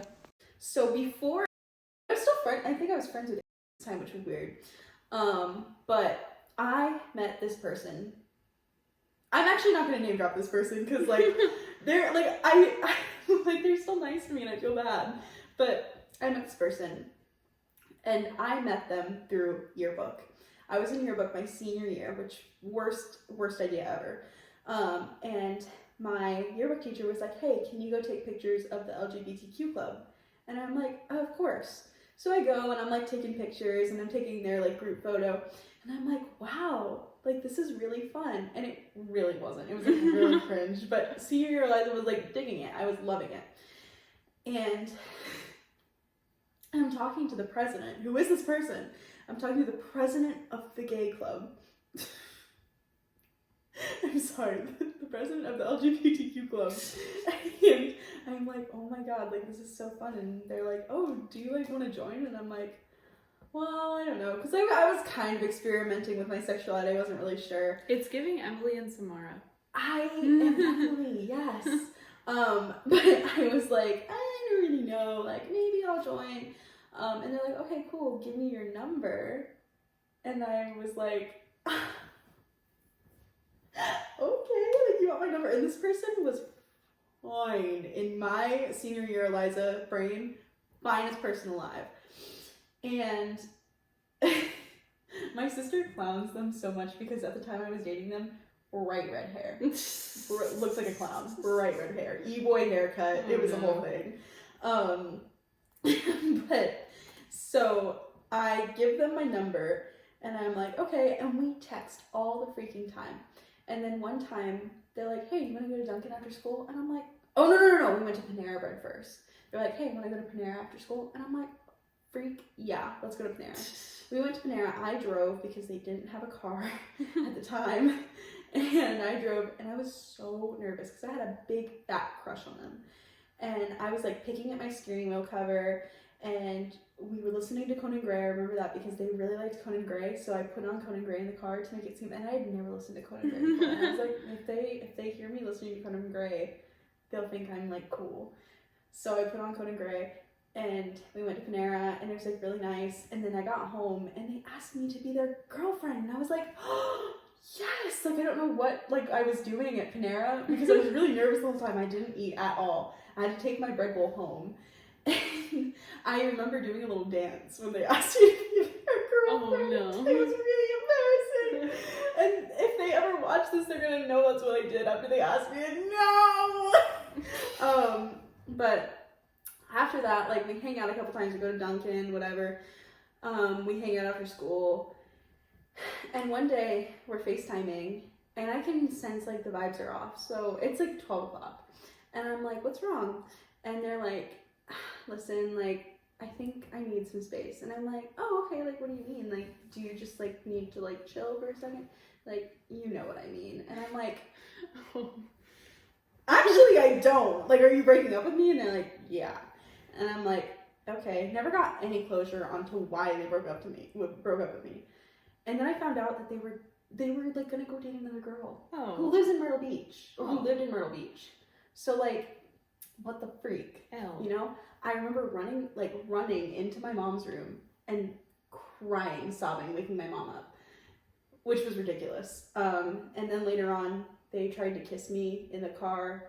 And I was like, because we were trying to be friends after that, it didn't work. And it's just a whole thing. And that's a story for another day. But, okay, go ahead. This next breakup I'm going to talk about, I guess technically it wasn't a breakup because we didn't date, but it was the ending of a relationship, at least from my perspective. But there was this guy, I can't give too many details and I might have to alter the story a little bit, but it's a good story. This guy was, let's see, I was about 16 at the time and he was like 21. So this was like an inappropriate crush that I had on a man. But let me tell you, this guy, he was a good guy. Like it was kind of one of those things, like, I don't know how to say this where, like, the masses won't get, like, really upset about it, but it was one of those things where, like, I could be totally off here, and again, I'm not giving enough details so that he would definitely know that it was him that I'm talking about, but I feel that it was one of those things where, like, I think he had feelings for me, but he knew that that was wrong, so he was never gonna, like, act on it or anything like that. So really the relationship, even though I had a crush on him, and I think maybe he had those similar feelings, it was more of kind of like a brother-sister like relationship. Like, he gave me advice on a lot of stuff and whatever. And I was in love with this man for years. My parents never heard the end of it, whatever. And one day he drove me home, and he played this specific, not like an obscure band, but like not a totally mainstream band. Like, it was kind of, it's actually a pretty popular band now, but actually not even band, it's a guy. Don't listen to this, Pineapple. Anyway, he played this specific artist or band or whatever you want to call it, as he drove me home. And then like a week later, he was like, he brought up something about like, oh, like what kind of music do you listen to? And I was like, oh, I really like insert this obscure artist band, whatever. And he was like, oh yeah, no, I like them too. I was like, oh, really cool. And he was like, yeah, that's what I was playing when I drove you home the other day. I was like, oh no, I didn't even notice. That's crazy. I also, one time we were in the middle of a conversation and I think this is, you know those things that like keep you up that you think about that were embarrassing? Yes. This is my number one thing. Mind you, I'm in love with this man. We're in the middle of a conversation, I'm in the middle of a sentence, and I just rip ass, like right in the middle of my sentence. And I feel my face, I have this thing where my face, when I get embarrassed, gets really red, like immediately. And that happened. My face turned bright red, and he makes this face. I'm gonna try to reenact it, but I don't know if I can. But he goes like this, he goes, mouth again. And I just continue on with my sentence and pretend that it didn't happen aside from the bright red in my face. But actually he was really nice and he didn't say anything either. He just went. He did go. Oh, but I mean, I don't blame him. It was kind of shocking. Like I ripped ass. Like I was wearing a skirt. My skirt probably flowed in the wind. It was really embarrassing. But anyway, like I said, he was a few years older than me at the time. I guess I can say this. You know what? If you watch this, you can't say anything about this because, like, I could be wrong about some of these details from your perspective because I can't be in your head, but also, like, why are you watching my podcast with 9 subscribers? That's weird for you. That's really Anyway, weird. at the time, he was in community college, and we had gotten kind of close over, like, a 2-year period, but then he went to go to, like, a state school, like a 4-year college for the rest of his education, and he started dating this girl that we knew kind of like together, but she was more age appropriate and she's the sweetest girl in the world. Like I wish them the best. Are they still dating? Well, fun fact, I actually found out earlier this week that they are getting married. He just had his bachelor party, and so that was a little hard to swallow. But I would say, as much as I don't like it, she's really sweet and he's a great guy, and I hope that they're so happy together. And that was kind of a breakup, kind of not. That's so sad. What was your breakup anthem for that? Was it the song? I actually wrote a song. That was my breakup anthem for that relationship. I wrote a song. It's probably actually one of the only songs. I've written like 3 songs that I'm proud of, and it's one of them. Definitely my proudest song. So that's nice. It does one of those things where, like, unfortunately all of my songs that I like do this, and I'm like, okay, well, I can't make an album because that's like a 1 song per album thing. But like it's where like the first 2 chorus and verses are like one thing, like the first 2 choruses are the same, and then the third one is like the revelation and the lyrics change, which I like, but you can't have that on every song. Yeah. It's like just write the song. But anyway. But don't talk about writing the song in the song. Yeah, no. Obviously. Oh God, who is my second gonna be?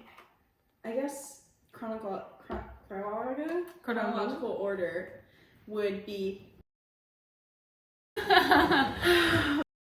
I met on Tinder or Bumble or Hinge. I really don't know. I had them all. We met over the summer and we went out on a date. Instant chemistry, crazy chemistry, and I really liked him. And we went to Mellow Mushroom, and he was really charismatic. Like he was like really trying hard to make me laugh, and he was hilarious. Loved it. So we went on a couple dates. And then one day, I think. Wait, I have to interject. Yeah. For some reason, ever since Eliza told me about this man, I don't know why. I know that you met him on. I know that you met him on a dating app, and I know that he's like in our general age range. Appropriate. But in my head, is her coworker who is like 40 and bears a striking resemblance to Danny DeVito. Sorry, continue. Is not that. He's not 40. He is probably, I think, 2 years older than me. I don't remember how old he was. But I think I was at your house. I'm not really sure, but yes, I was. I got a text from him, and it was so long, but it was basically like it was like we shouldn't talk anymore. Like, I'm not emotionally available. Was this the same night that my coworker was like, I wish I could be your dog? Yes. I still have that video. I love that video.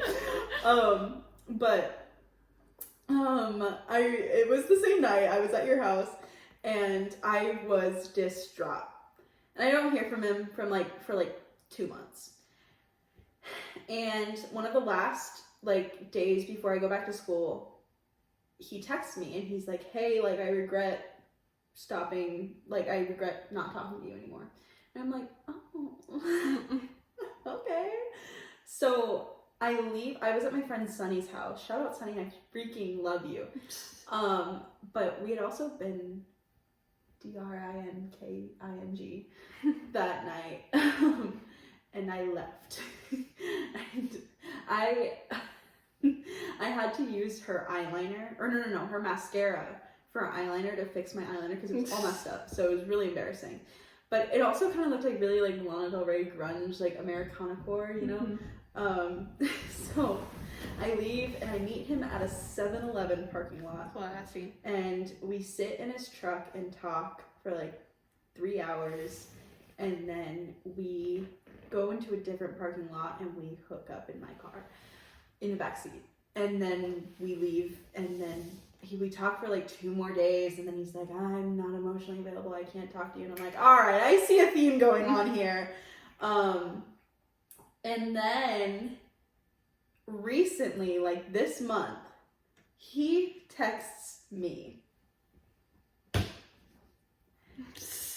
And he says, get ready for this one. It for reference, I'm not gonna show you, but that is all him, which is ridiculous. He says, please don't respond to this. I just want to say a few things to you.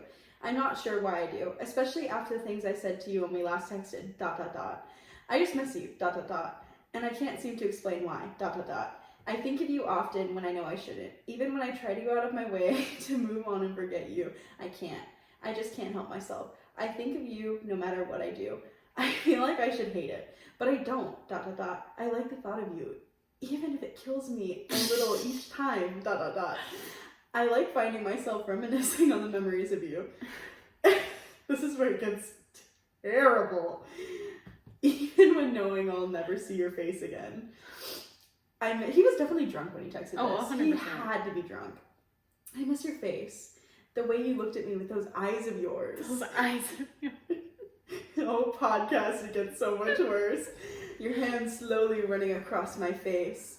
How your body pressed against mine when you whispered sweet nothings. Not the sweet nothings. I forgot about that. You don't know what I would give to relive it all once more. Even if it didn't turn out like this in the end. Oh, even if it did turn out, sorry. I wouldn't trade my memories of you for anything. Please remember that he's the one that was like 5 times. I let this happen 5 times. I never felt more alive in my life than the mere moments I spent with you in the 7-Eleven parking lot. I'm so fucking sorry, Eliza.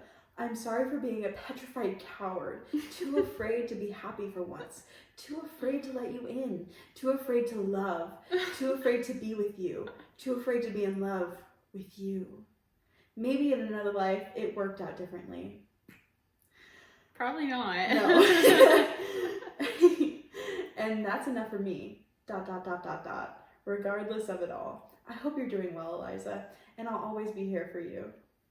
Even though he said, please don't respond to this, I'm just please don't talk to me ever, but also I'm always here for you. And then he says something about my dog, which is crossing the line.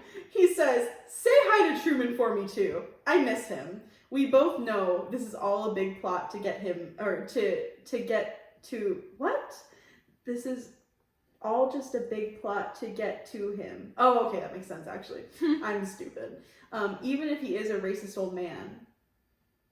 Leave him out of this. Okay. He's not a racist old man. He's 8 years old. He's not an old man or racist. But seriously, take care of yourself. I'll be thinking of you. And I said, please don't text me anymore, bro. I'm in a relationship. And then he read it. and then he never responded, which is good. But so if you meet anyone named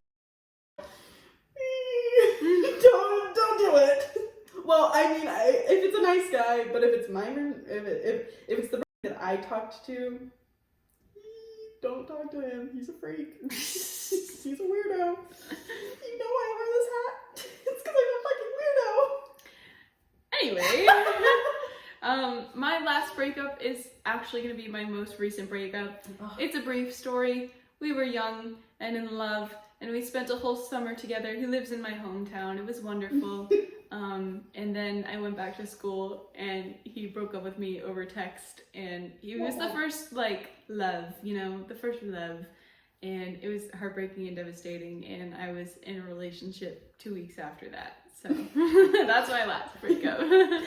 My last breakup, which wasn't really a breakup because we never really dated, was a boy named, and we don't like, is mean. Hey y'all, this is Editing Erica. I'm not exactly sure why Eliza needed to say this guy's name 50 times, but I'm sorry for all the cutouts in the future, because I keep forgetting that I don't think it's a good idea for us to name drop.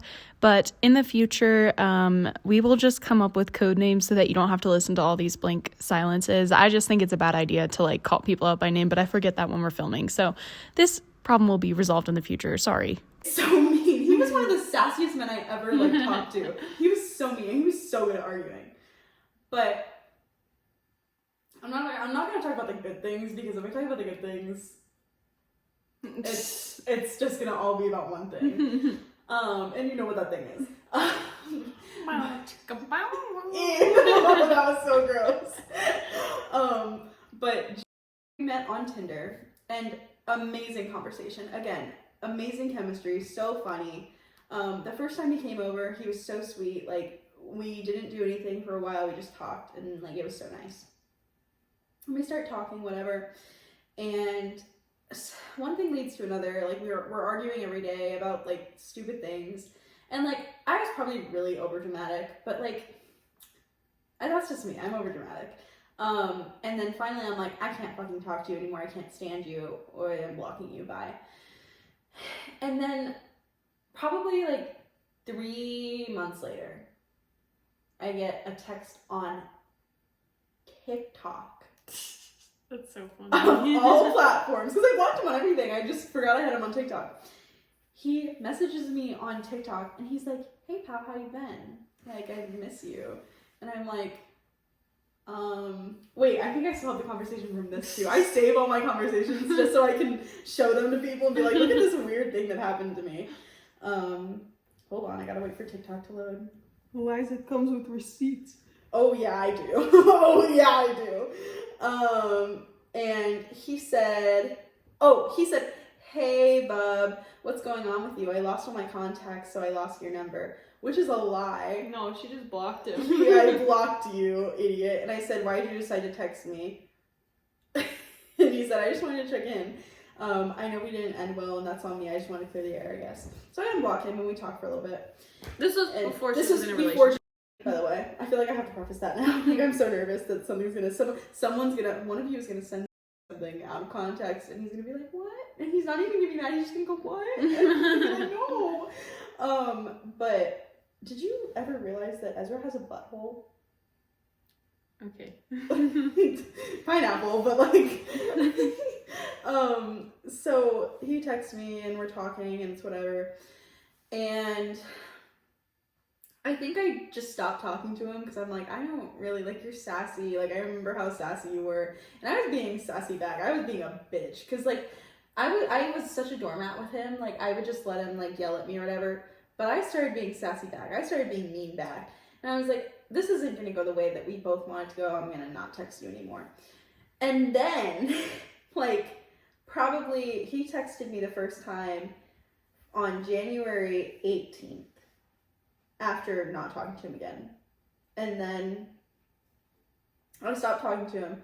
On January 29th, he sends me a TikTok, and it's like a TikTok that it doesn't do anything. It just says, do I need therapy or do I need another brown-haired medium ugly boy to come into my life? And I guess I liked it or reposted it because he sent it to me and he said, explain yourself. And I said, bro. And he said, bro. WTW, which I still don't know what that means. And I said, why are you texting me? And he said, LMAO, I can't text you. And I never responded. So that was that. And bitch, and if you're watching this, fuck you. Yeah. Don't like you. Neither does she. Neither does he. Nope. So neither does my dog. And neither did Suki. Suki never met you, and she still didn't like you, and that's saying enough. Facts. So. Well, guys, we just want to let you know that we here at Fuck It We Bowl podcast, if you're going through heartbreak, we've been there. We've been there. We've done that. It's good to know that we're all in the loop. We're all in the loop. Yep. And always save messages. I know that after you break up, you want to go and delete things. Don't. Because you need to have evidence, you know? It's true. You never know to tell your friends, to do dramatic readings. Like, the best is, like, we were sitting on the couch when I got a text from, when I got that text from, and my mouth fell open. My mouth went as a like when that guy when I farted. Yeah. And I sat there and did a dramatic reading for her. It was the best time of my life. So never, ever delete messages. That's my advice to you. Thanks. Unless it's like really bad, then delete them. Yeah. And take that as you will. But yeah. So Eliza's still peeing, but actually this next segment is just a story I wanted to tell. It's not really a full segment. So I'm just gonna get started on it. So there was this guy that I kind of dated. And the first time we dated, I was actually older than him. It was like, it was the summer before my freshman year and his 8th grade year. So I was a year older than him. And I really liked him, and he broke up with me right before school started. Basically, like, he said because we were going to different schools. I don't know, whatever. But after we broke up, we would still talk on Snapchat, like we were still friends, because, you know, this was one of those dumb little, like, middle school relationships. And I one day thought it would be a good idea to pretend that I was someone who had hacked my Snapchat because I wanted to find out some tea. And so I sent him like a black screen, like I put my thumb over the camera and I was like,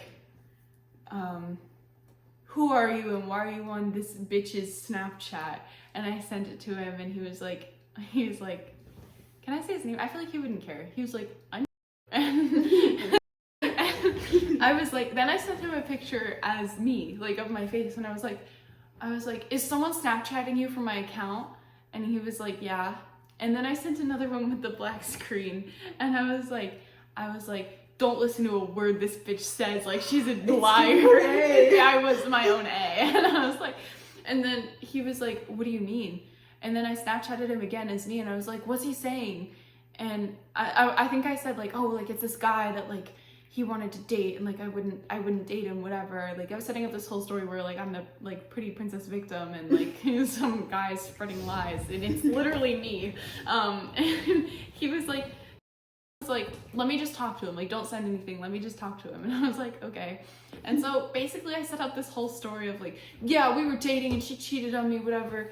And says, oh, that makes me feel better because I cheated on her when we were dating. And I was like, I kind of figured he had been. Like, he was a lot cooler than I was. And also he was in 8th grade. Like, cheating counts, like that was probably like texting another girl. Like, it was whatever. But I was like, I knew it! And I never told him that I did that. But I just wanted to share that story because I remembered it and I thought it was funny. I don't think I have either, but it just popped in my head the other day. But actually, funny enough, when I ended up dating like for real in high school, like a couple years after that, it also didn't go well.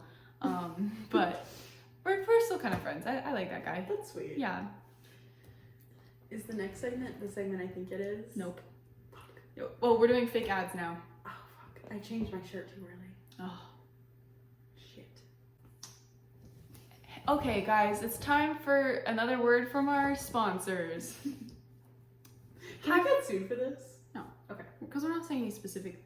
I mean, we didn't say anything bad about... We did say something bad about the... Okay, but what is But it's not... Bauer gonna do? Yeah, they don't care. We have 9 subscribers. We should worry about this later, but it's fine. This one's a positive ad, though. Have you ever been cold? I No. sure have. And that's why it's always nice to have a blanket. It's from Kohl's. Blanket by Kohl's. And they come in all sorts of great designs. Like this one. This one is also from Kohl's. It's also from Kohl's. They keep you warm. We love Kohl's blankets in this house, and we're sure you would too. So use our coupon code blankets with fuck it we bowl for the people.com / use Fuck this it, we coupon bowl, please. / fuck it we bowl. Hashtag bowl. Just use that short coupon code. It won't work on Kohl's.com, but No. just use the link in our description. It actually goes to the vlog channel. Yeah. And you can get this blanket for the low price of whatever it's already priced as. And if you go on Black Friday, you can get 2 for like $10. So Yeah. go on Black Friday. So, yeah. Have your lips ever been chapped? Absolutely they have. I know mine have.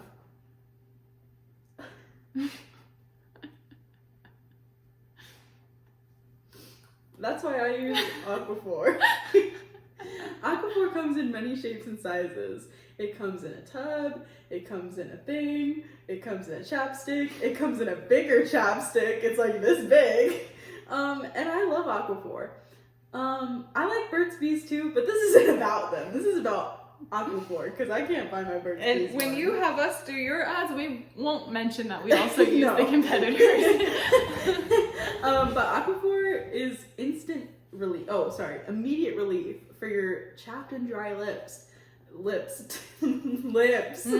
So if your lips get chapped easily, like mine, if you're macking on somebody, or if you're out in the cold weather, and you're just like, God damn, my lips are so chapped, go get some Aquaphor. Use our promo code Aquaphor / Aquaphor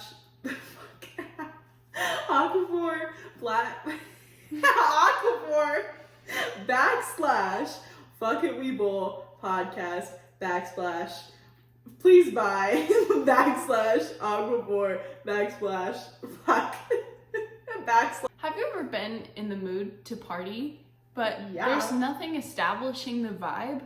Well, Yeah. what's better than a Gibby flag to get your party going? Mm-hmm. I love my Gibby flag, and I would never put it anywhere except for hanging in my living room. Never in my This is an laundry room. example of how we will stretch the truth to enhance your product sales, but we will not lie. We do love this flag. No, we do love it.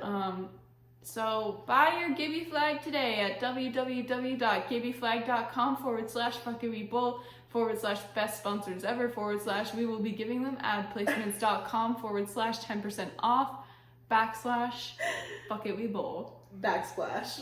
Why do you keep saying backsplash? Because I kept fucking it up, and then I just thought it was funny if I kept going with it. I don't know, man. Okay, fair enough. Well, that's all of our sponsors for today, I do believe. Which brings us, oh, not quite there yet, just kidding.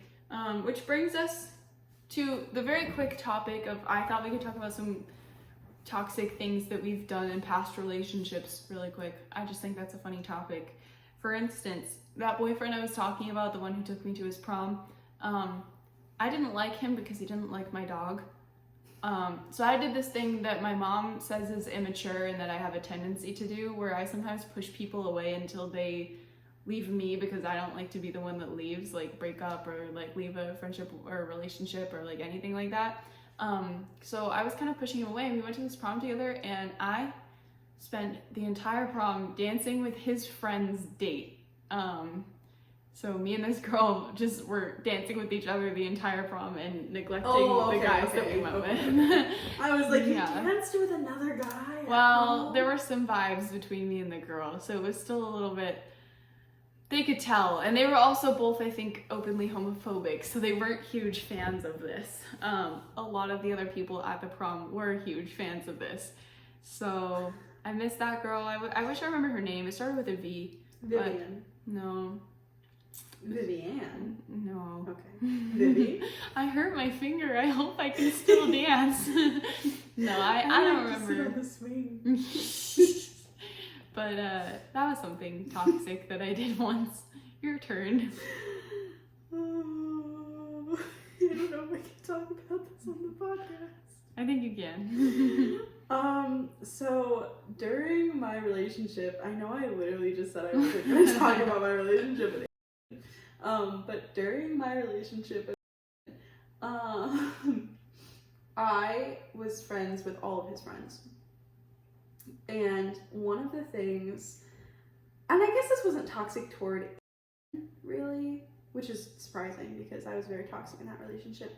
But like leading up to when we were gonna date, and like right when we started dating, his best friend, his bestie for the restie in the entire world,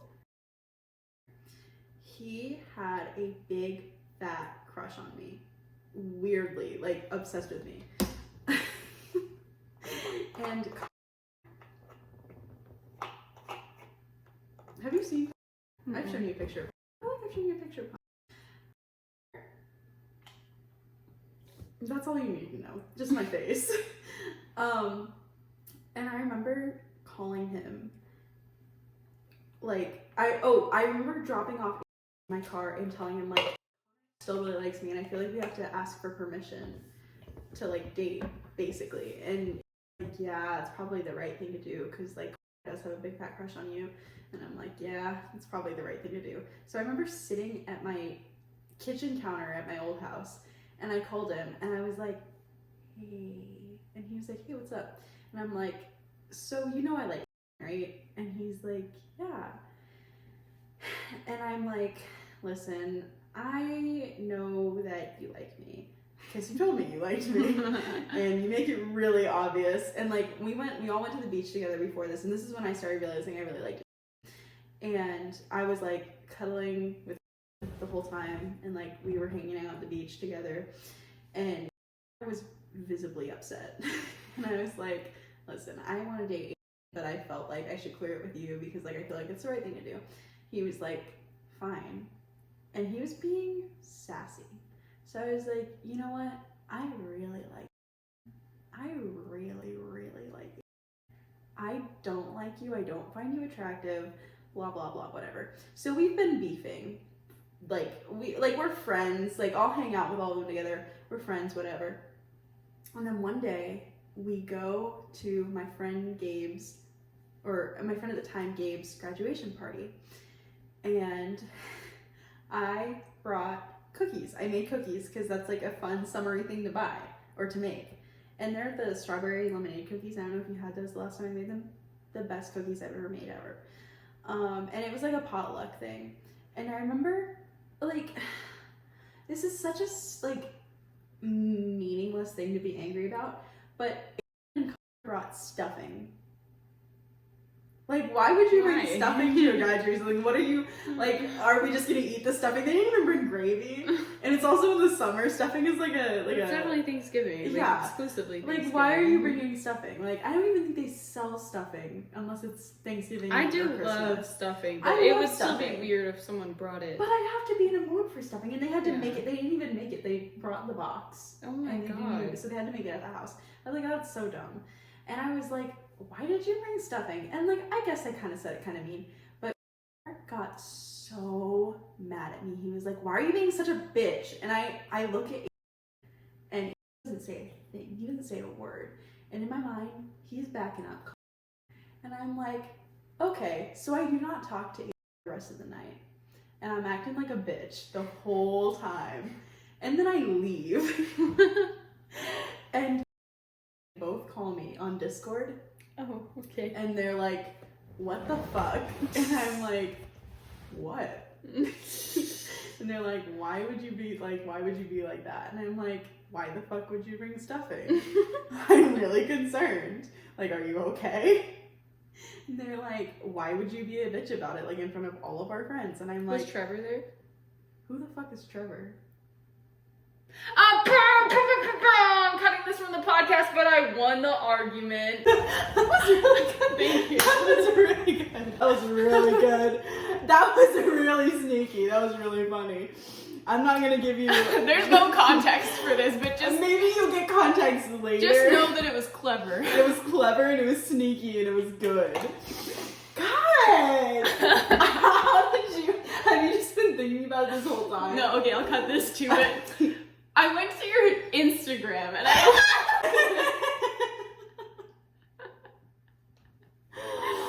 Oh my god. Alright, anyway. That's why you gotta play the long game, folks. Think big picture. I did not have any attention span. I don't have any attention span, so as soon as I said it, it left my head. I will tell you that. So Trevor was not there. Trevor doesn't exist. Is Trevor in the room with us right now? Trevor, if you're here, open the door. God, I lost the track. That was so funny. I lost the track of my story. That needs to be one of the snippets.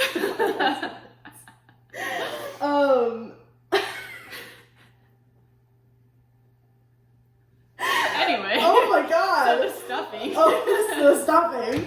Oh yeah. So they called me on Discord and they're like, "What the fuck?" And I'm like, "What?"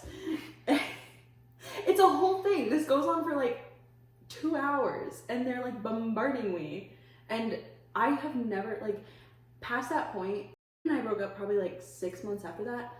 And I were never the same, and I was beefing. And like one thing about, I guess like if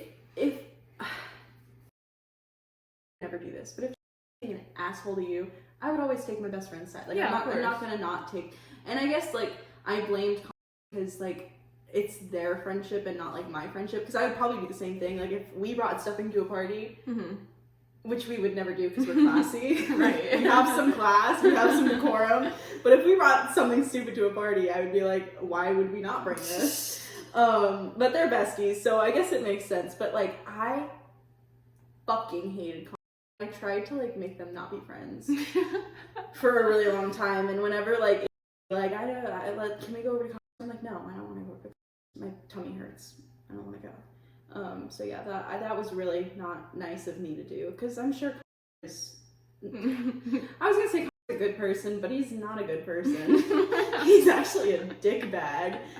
And he worked at Taco Bell for like 2 weeks and then quit because he didn't like working. Not just working at Taco Bell, he just didn't like working. Yeah. And then he DoorDashed and called that like a steady income. So My sorry, friends this in is high school did that. slander. No, but the thing is, like, he did this after we graduated, which is kind of embarrassing. That is kind of embarrassing. So- That's like your full-time plan after high school. He just wanted to play video games and DoorDash. That's all he wanted to do. And I can respect that. I can't respect that. Sorry. Sorry if that's controversial. I hope he apologize. watches. Well, I actually don't hope they watch this. I bet, like, they're definitely streaming this on Discord. They're like, what the fuck? Oh my god, is it finally time? Wait. So guys, for this last and final segment, we are so excited to introduce to you what will be a recurring segment in the podcast for as long as you guys aren't screaming, please stop this, where we have each written one chapter of a fan fiction that we are going to do a live presentation to you of now. I think, should we do a little rock, paper, scissors to see who goes Yeah, first? but before that, I changed my shirt for this. One, because I was like sweating my balls off, and two is because mine is like I think both of ours are very Wattpad, but mine is very, very Wattpad. So I thought, what better shirt to wear than my freaking Twilight Alice and Jasper shirt, because I feel like that just reeks like 2012 Wattpad, like I'm sniffling at my computer while I'm typing like this, like I speak like this, like that is what I'm going for right now. So, shall we rock, paper, scissors? I think we shall. Are This we is doing- just a one-off. There's no 2 out of 3. It's just Okay, and whoever wins goes first. Okay. Yeah, ready? Rock, paper, scissors, shoot. Fuck. Fuck. All right. Okay, mine's better at the end. Mine has So- a big reveal at the end. Oh, mine does not. I'm just gonna preface this with like, this is just the intro chapter. It's just to introduce you to kind of our characters and kind of what's going on here. And I will say it does take place in the Pretty Little Liars universe, so be aware of that. Okay, chapter 1. And I just want to again clarify, We know these are cringy. That's the point. That's Please the don't point. tell us that they're cringy and make fun of us because it's intentional. We will block you. So yes, and also, what if secretly they're like we're actually really trying and you guys call it And cringy you guys and we're are like, really mean. and we're Fuck like, you oh, I guys. really cared about that. So here we go. Chapter 1. I felt the cool October air graze my cheeks as I walked outside of the school. I plopped my backpack down. I plopped my backpack down on a wooden bench and sat down, waiting for my brother to pick me up. I told my mom a million times that the school was only a few blocks from our house and I was more than capable of walking home, but she wouldn't allow it. Even my brother, who barely spoke to me, wouldn't let me walk home. I turned around and traced my finger over the bronze plaque on the bench. It read, "In memory of Alison De Laurentiis." When they put up these small memorials to my sister all over town, they asked us if we wanted a specific message on them. We thought about putting, "May God rest her soul," but we knew there weren't a lot of people who thought that that was likely. Allison was not exactly Rosewood's sweetheart, especially not to those who really knew her. I was startled out of my thoughts when someone slumped down next to me on the bench. His long lacrosse stick came...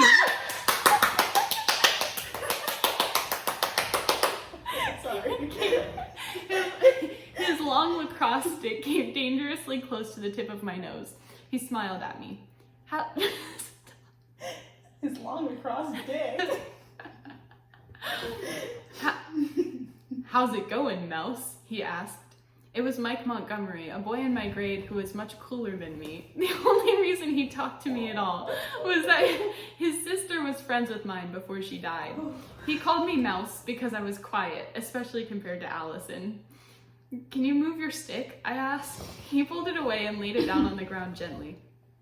What you doing? He asked with a sing-songy voice. Oh, I guess it's more like a what you doing. I wrote this. Waiting for Jason to pick me up, I answered. What, are you so lazy you can't walk 3 blocks? Not allowed since Allie... Oh, that makes sense. I'm sorry. I know I can be kind of an ass sometimes. I just hate seeing you sit out here by yourself. I'm all right, I said. Jason's truck pulled up into the parking lot and I heard some girls giggle behind us. Come on! And then it's Y/N for your name. So, come on, your name, I gotta get back to work, he said out the window as he patted the side door. That's like a, he's reaching out, he's like, come on, yeah. You can picture it. I'm a good writer. Well, I gotta get to lacrosse practice, but it was good talking to you. Maybe I'll see you around, Mike said, grabbing his stuff. I nodded and picked up my bag, glancing one last time at the plaque. I threw my bag in the back seat and got in the truck, not the trunk. She didn't get in the trunk. And got in the truck. Jason hit the gas before my door was even closed. I'm gonna be late to work, he barked. He barked.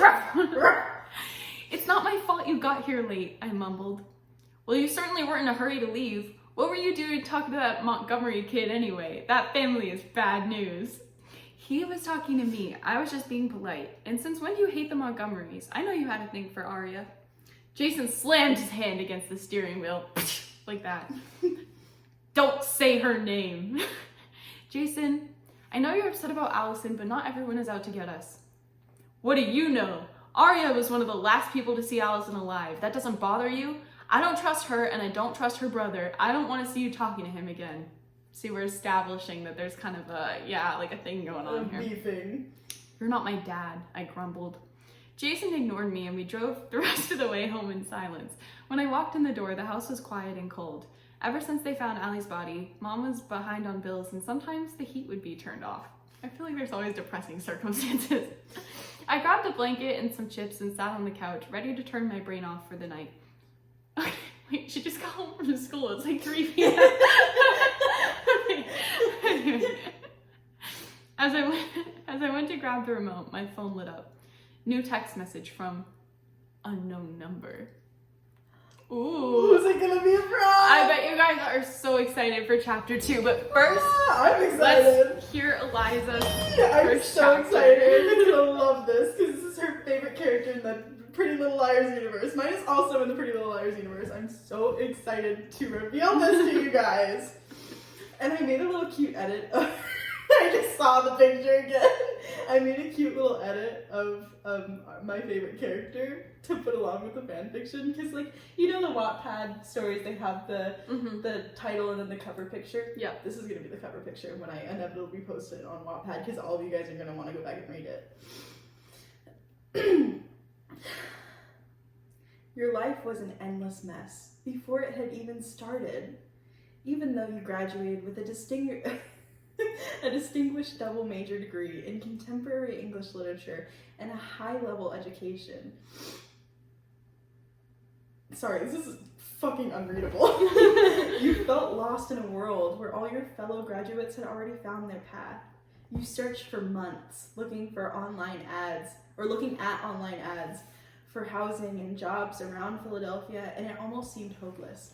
Nothing seemed to pique your interest until you found Rosewood, a quaint little town on the outskirts of the city with a nearby high school and liberal arts community college. The price of living was a bit shocking, but with a little help from your parents, it seemed manageable. So you signed a lease for an apartment in the city. This is a total self-insert. You signed a lease for an apartment in the city and sent off a job application as a temporary professor at Hollis. 2 weeks later. I had to jump around, I'm sorry. Beep, beep, beep. This is where it gets real Wattpad-y. I hope you're excited. Absolutely. You were awoken rudely to the sound of your alarm clock. And in parentheses, yes, you still used an alarm clock. It gets worse. You couldn't stand your generation's obsession. Obsession with using their phones for everything. Ringing in your ear. As the insert eye color here, eyes slowly fluttered open. Your heart fell to your stomach as you practically jumped out of your bed. You were late for your first day working at Hollis. You rushed around your flat, clumsily pouring coffee into your pink-colored mug. Clothes flying as you tried to find the perfect outfit that noted your professionalism, but was still cute. With little time to spare, you decided against doing your makeup, besides some lip balm and mascara. You liked the more natural look anyway. Oh no! You threw your hair up into a hurried yet still tidy-looking bun. Of course you did. And were on your way. Once you arrived, you rushed through the doors, looking for your office as you pulled your messenger bag strap back up on your shoulder. You hadn't even noticed the man approaching you, and before it was too late, you made contact, colliding into each other. Papers flew, and the stack of books you were carrying in your free arm dropped to the floor with a loud thud. "Oh my goodness, I'm so sorry," you said, your voice light and airy with hints of stress sprinkled into it. As you reached for your last book, a hand met yours. You both pulled your hands away, offering an awkward chuckle as he whispered an apology, motioning for you to pick it up. As you did, your eyes met his matured, dark blue eyes.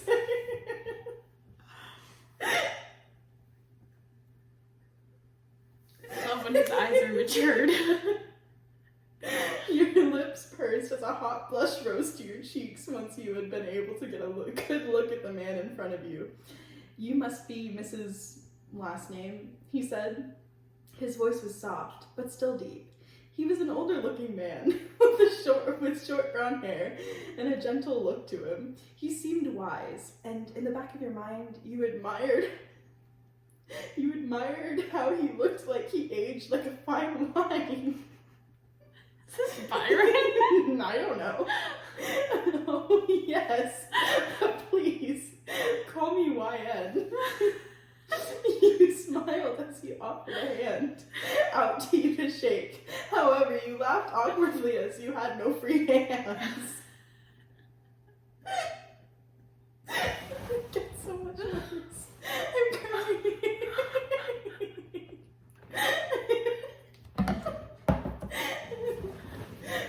YN, that's a beautiful name. It sounds straight out of a classic Victorian novel. He said, smirking slightly as he watched your reaction. "Can I carry something for you?" You gleamed at his offer, rolling your shoulder a bit to let your bag fall down your arm. He quickly caught it, taking a few of your books off your hands as well. I never got your name. Are you a professor here too? You asked, following as he nodded. I just saw the picture. You asked as following as he nodded his head towards what seemed to be the offices. Yes, I'm an English teacher. Or I'm an English literature teacher. I assume, wait, I read that completely wrong. Yes, I am. I teach English literature. I assume you do too. You nodded with a smile, stepping in time with him. My name is Byron Montgomery. And then I added a little picture, and I need you to put this up, like maybe as the thumbnail for the podcast, because I think I outdid myself. Okay, wait, we have to pose for it. So do like a... Okay, wonderful. Are you ready for the reveal? Yeah.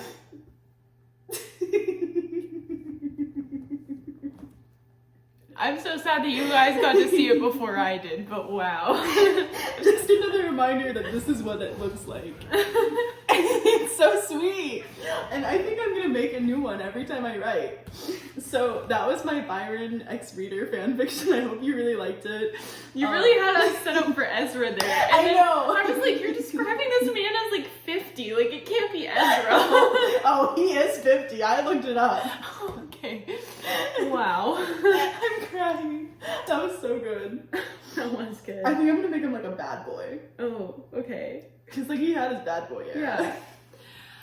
Well, guys, after about 3 hours of filming, we are going to conclude today's episode. Hopefully this gets posted before next month, and hopefully we'll see you again before 2 months from now. Hopefully, maybe. But thank you so much for joining us today. We had a lot of fun. We talked a lot of trash. We read some fanfics. We cried. We laughed. The entire range of emotions was experienced, and we're just so grateful to have you guys coming along with us. Please feel free to leave a comment. Tell us how you felt about the episode today. Is it getting better? Is it getting worse? Who knows? Just don't complain about our sound or visual Please components don't. We'll kill unless ourselves. you want to give us money, because we can't afford anything better. No, that. like, I'm just saying if you wanted to. Oh, like, if you I'm not wanted asking. to. I'm just saying if you wanted to, like, give us money. Like, You I'm not could. here to stop you. My Cash App is free for you to know. But yeah, all of our other socials will be linked below. You can go check out the vlog channel. You can follow us on Instagram, TikTok. We make lots of funny TikToks. Sometimes I make cute little transition things of me taking a shower, so that's Or always cleaning fun. our kitchen. Cleaning is fun too. Steam mopping. Actually, Actually, I don't know if you I watched the did TikTok, watch it. but it was like, it actually Yes. did something last Yeah. time, which was crazy. But yeah, I think that's gonna be it for today. So thank you guys. We'll see you next time. Hopefully soon. Hopefully, you never know. maybe, We're you gonna never get better know. at this at some point. So yeah, alright. Bye guys. Bye. Should we do a little outro song? We should. Okay. I'll drop the beat this time. You drop some words. Okay.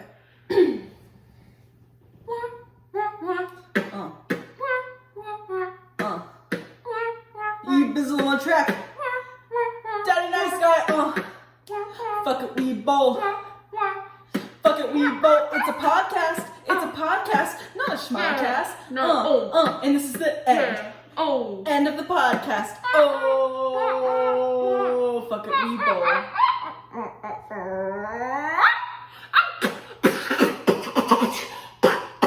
Fuck it, we bowl. Daddy nice guy.